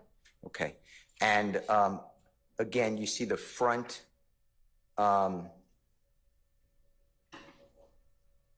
area of that car juxtaposed into that wall of the laundromat. Is that fair to say? Yes, sir. Okay. Number 102. This is what you explained. There was an intermediate, now the close-up of the money intermixed with blood, right? Yes. All right. 103. In this one, you authorized taking, or you directed taking a picture, and that shows some sort of, it looks like cement, maybe not, caused by when the vehicle slammed into the wall, right? Yes. And then there's an item that's red. Do you see that red item? Looks like it's coming in a downward angle. Do you know Yes. do you know what that is by any chance? Is it from the car? I have no clue. That's fine. Okay, let's go to the, this is the front end of the car on the passenger side, showing how it is juxtaposed to the laundromat. Fair to say? Yes. All right. And, oh, I'm sorry, and that was 104. Was that true? Yes. All right, number 105. This is a farther back or intermediate, you tell us, and you see the crime scene unit or the crime scene tape in the back. You see that? Yes, sir. And also in number 5, you see the fire engine and other first responders, law enforcement authorities. You see that? Yes, sir. Okay. And then again, this is now, we're looking at the passenger side of the car, and you see that blue item? Yes. Do you know what that blue item is? No. Okay. And you can see in here that window broken out that you described in the rear window of the passenger. Yes, sir. Rear passenger. Yes, sir. Okay. I'd like to go to 106. This is how the trunk appeared when you found it? Yes, sir. Fair to say? And you see that blue item standing up next to the vehicle? Yes. And then you have like a miracle bubble. You see that? Yes. And then you could tell us, but it looks like a bag, some items of clothing, maybe shoe, to that effect. Is that fair to say? Yes. Okay. Number 107 of Mr. Williams. That's the further back view of that trunk area and the car. Fair Yes, to sir. say? Okay, and we just looked at a closer up view in 106, correct? Yes, sir. All right. Number 108. This is now the driver's side of the vehicle, fair to say? Yes, sir. And that's a better picture, is it not, of the trunk being dislodged from the vehicle? Yes. All right. And then the bumper being dislodged from the vehicle, front bumper? Yes, sir. Okay. And then in the background, you see the ambulance, correct? Yes, sir. Okay, 109 of Mr. Williams. And if you don't know this, just say this is not what you do. That is a retaining wall, correct? Yes. And that's where the car that we've been talking about, the 2004 Nissan Altima, supposedly flew off of, crashing into the side of the coin laundromat. Is that accurate? Yes, sir. Okay. Has some trees down in that picture of Mr. Williams, number 109? Yes. Okay. 111 of Mr. Williams. We've discussed, I believe, all of these items, and this is just the further away look. Is that true? A different angle. Okay.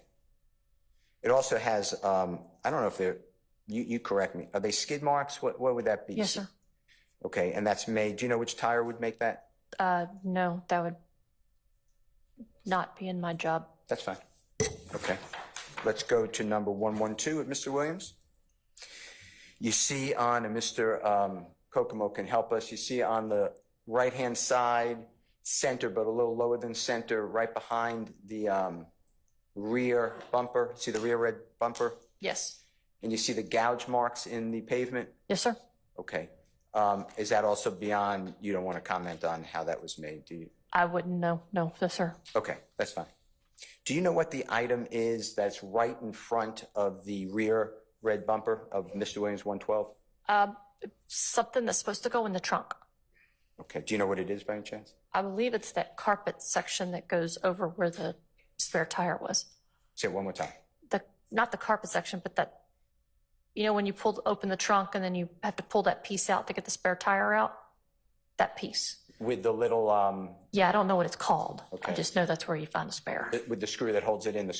Yes, sir. Got it.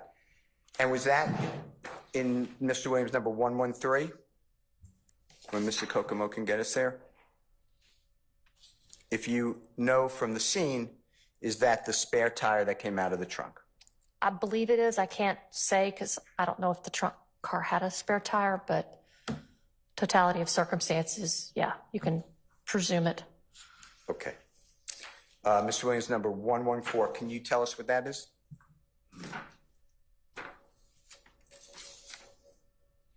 And if you don't remember, it's okay. Oh, I'm sorry. You said Mr. Williams. Can you tell me what that is? I thought you were asking somebody else. No, Mr. Williams, number 114, can you tell us what that item is? Okay, I'm not Mr. Williams, but okay. Let me rephrase. It's exhibit, Mr. Williams, exhibit number Thank you. 114. Okay. Detective Benton, can you tell us what that item is that's in the center of that? No, I cannot. Okay. Can we go back to but Mr. Williams, exhibit number 107 just for a moment, if you don't mind?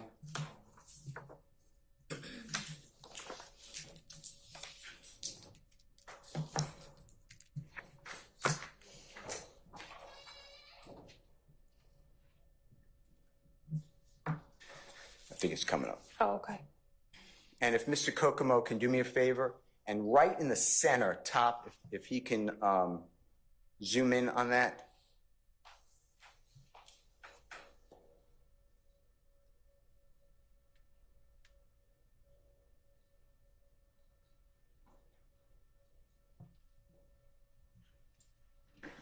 Detective, can you circle if you see the video surveillance camera on the laundromat, please?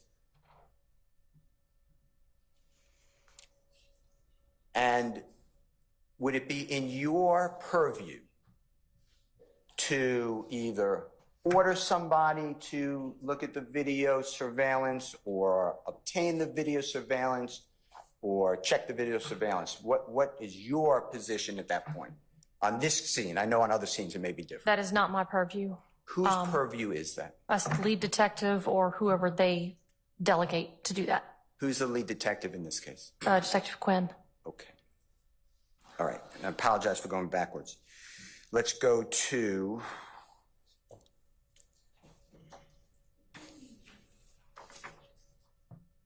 number 114. And I think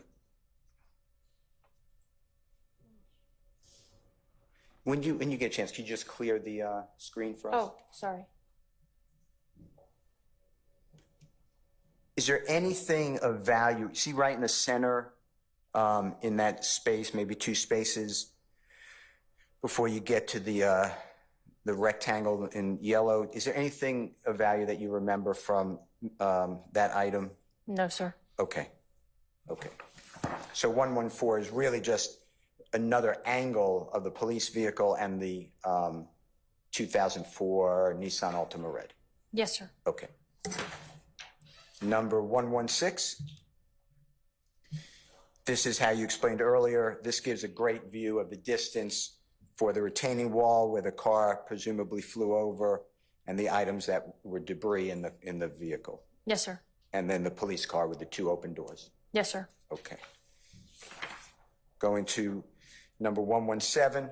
This is, and you tell me if I'm wrong, but this is simply just a little higher view of that retaining wall with the trees down, the fence down. You see the fence down in this photograph? Yes. And then the house is behind it, of course. Yes. Okay. Number 118, similar view, but it's more depicting the trees down, the fence down. Is that fair to say, with the retaining wall kind of closest in the picture? Yes, sir. Okay. I'd like to go to Mr. Williams, number 141. And this is the other side. So all you're doing is showing in context, both looking from the pavement up to the retaining wall and now from the retaining wall in the house down to the pavement. Is that fair to say? Yes, sir. Okay. Otherwise, it's pretty much things that we discussed. Yes, sir. Okay. Can we go back to number 141 before we leave there for 1 second, if you don't mind? I'd like Mr. Kokomo, with his permission, can you all the way over to the, about 3/4 away over to the right, you see a fence?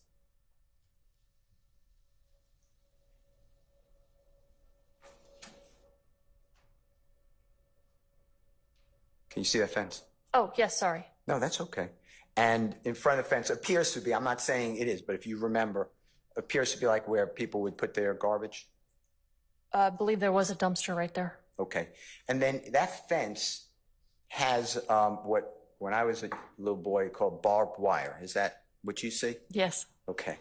And that barbed wire is pointed inward, meaning it's leaning. So if anyone to climb over it, it's hard to, that's why it's there. It's hard to climb over that. Is that fair to say? Yes, that's correct.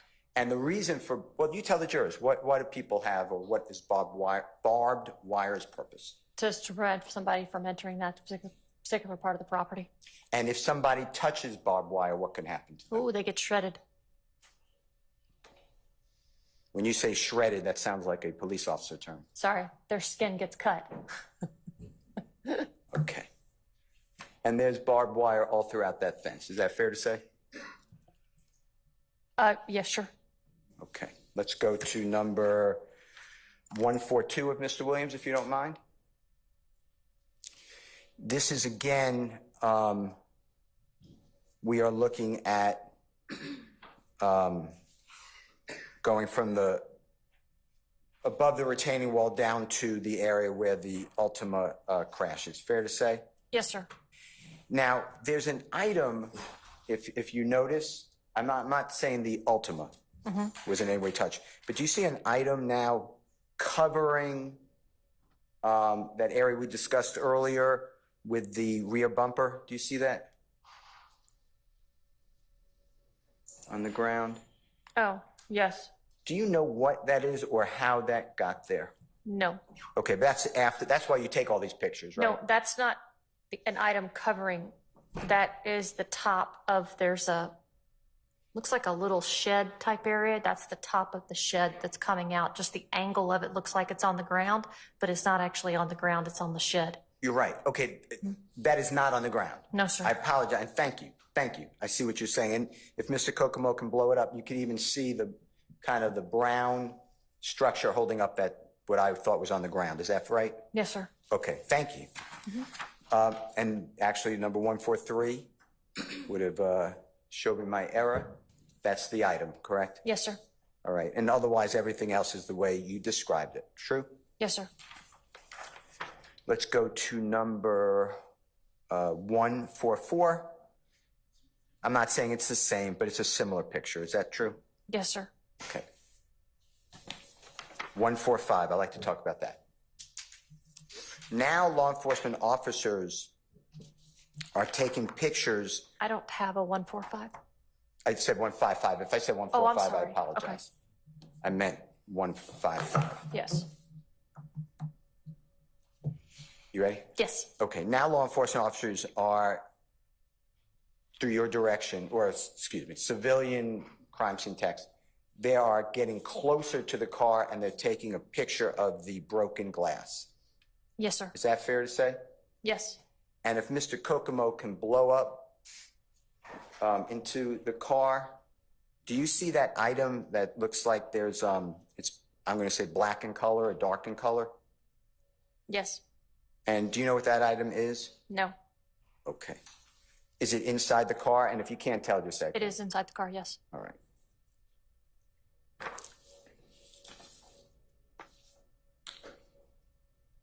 I'm going to skip one number, but I promise you I'll come right back to it. If we could show 157.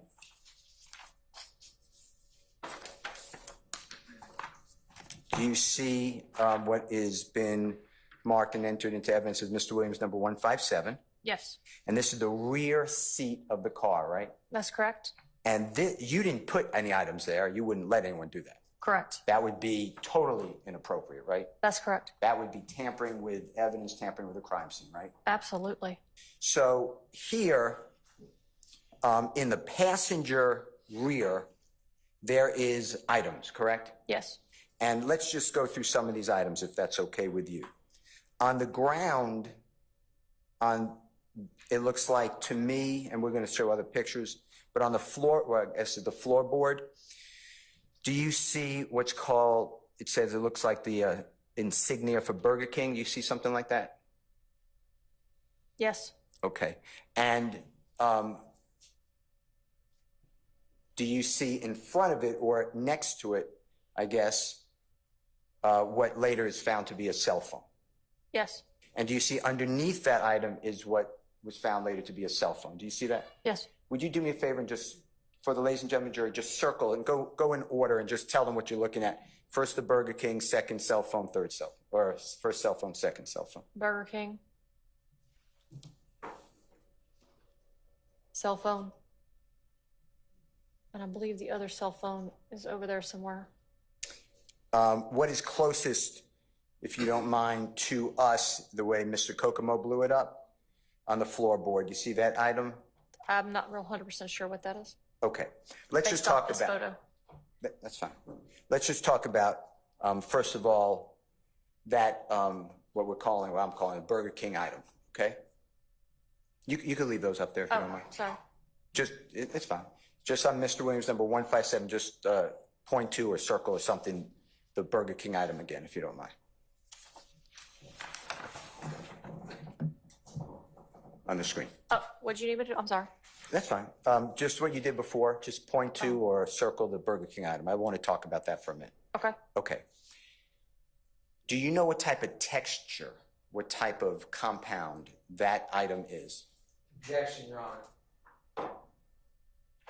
This is speculation on the texture of the Burger King cup sitting in the back of his car 10 years ago. What it's made of? I'll let you agree. Do you know what that item is made of? And I don't need compounds, just is it paper, is it plastic, do you know? Looks like styrofoam. Okay, styrofoam.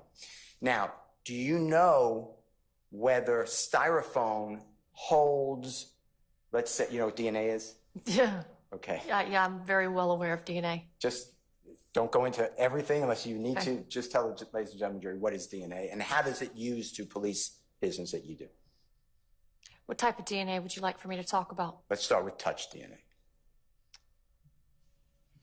touch DNA is fairly new in the DNA world. Anything you touch nowadays, I can get DNA from. Everybody leaves epithelial cells behind. So that pencil that you guys are writing with, or that paper that you guys are writing with, or touching the side of a chair, you're going to leave behind part of your skin cells. We can come back and do touch DNA. Now, once it gets to the lab, that's another story, because it's going to depend on how many alleles they have, as to whether they can get a full STR genetic profile, if they need to go through mitochondrial DNA or YSTR DNA. It just depends. I would go into DNA a lot further. However, there's a lot more, and I don't think we have enough time in the next 6 months to go over it. How about if it's a cup? I know If it's a cup, it depends. You could possibly get it from styrofoam. I've never actually swabbed styrofoam before. That would be a question for probably a DNA expert. However, I would think possibly prints. It also depends on, because styrofoam, the condensation on the outside of a styrofoam cup is pretty bad, and that can contaminate or get rid of DNA, and also can contaminate prints. Let's come on up, please.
All right, Detective Benton, can you, we're in a recess for the evening. Can we get you to come back on Wednesday at 10 o'clock?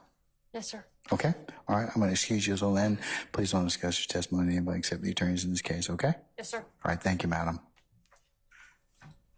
Yes, ma'am.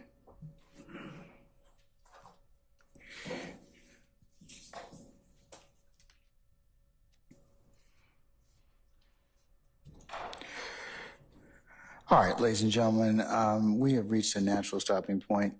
So what I'm going to do is I'm going to recess you, and consistent with our earlier discussions from last week, tomorrow will be an administrative day for you. We have to take up some unrelated business, and so that means you'll come for Wednesday morning at 10 o'clock, and we'll get started somewhere around 10:30. Okay. All right. What ministerial inquiry do you have of me at this point in time, if any? Anyone? All right, hearing none.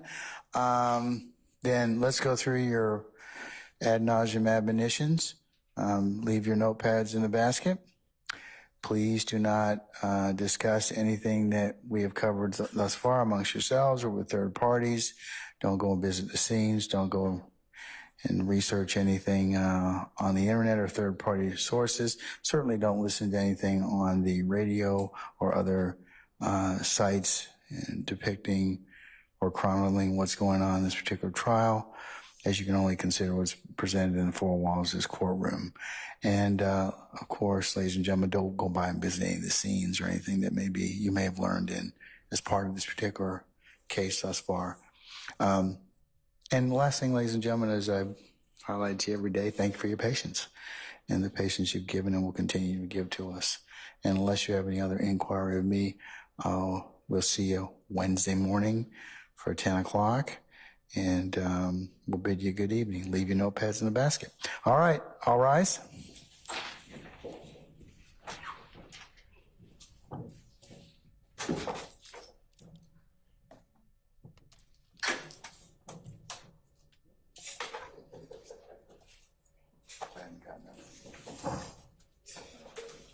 It's like, I'm not going to fake me again.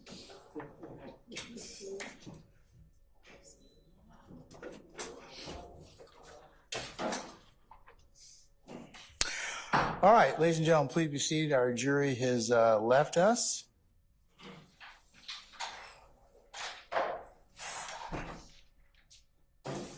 All right, so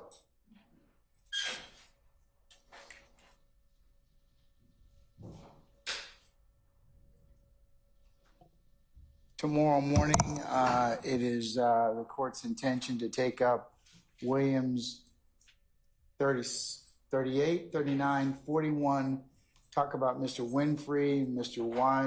Wise, and Mr. Williams, do you have your order yet?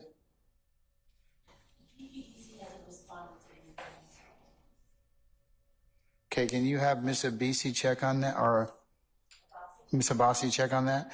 I have sent in or responded that accordingly, but if you could just check on it, okay? Because if not, I'll have to have everybody come back. So maybe I'll send an email to that effect. So, okay, all right.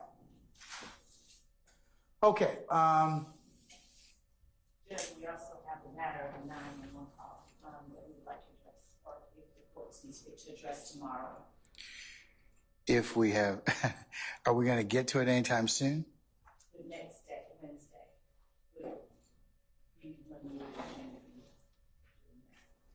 I'll need to finish arguing. I mean, I've heard enough at this point in time, but I'll certainly, you can finish your argument at that point. I think I was waiting on to hear more testimony, so I've heard that testimony at this point in time. So I'll let you all finish your argument on that issue. Okay? All right? And I want to say that was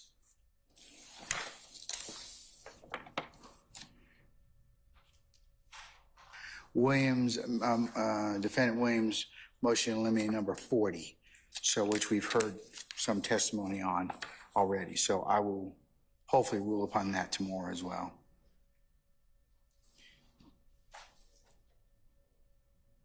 In fact, I'll take up final argument on that issue tomorrow first.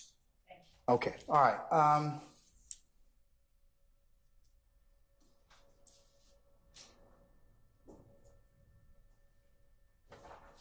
So if you all could be here for as close to 9 o'clock as possible, we can get started since we don't have our jurors here. All right. Any further inquiry of me, folks? 9 a.m. tomorrow, Your Honor. Yes. Is there a study time for us on Wednesday?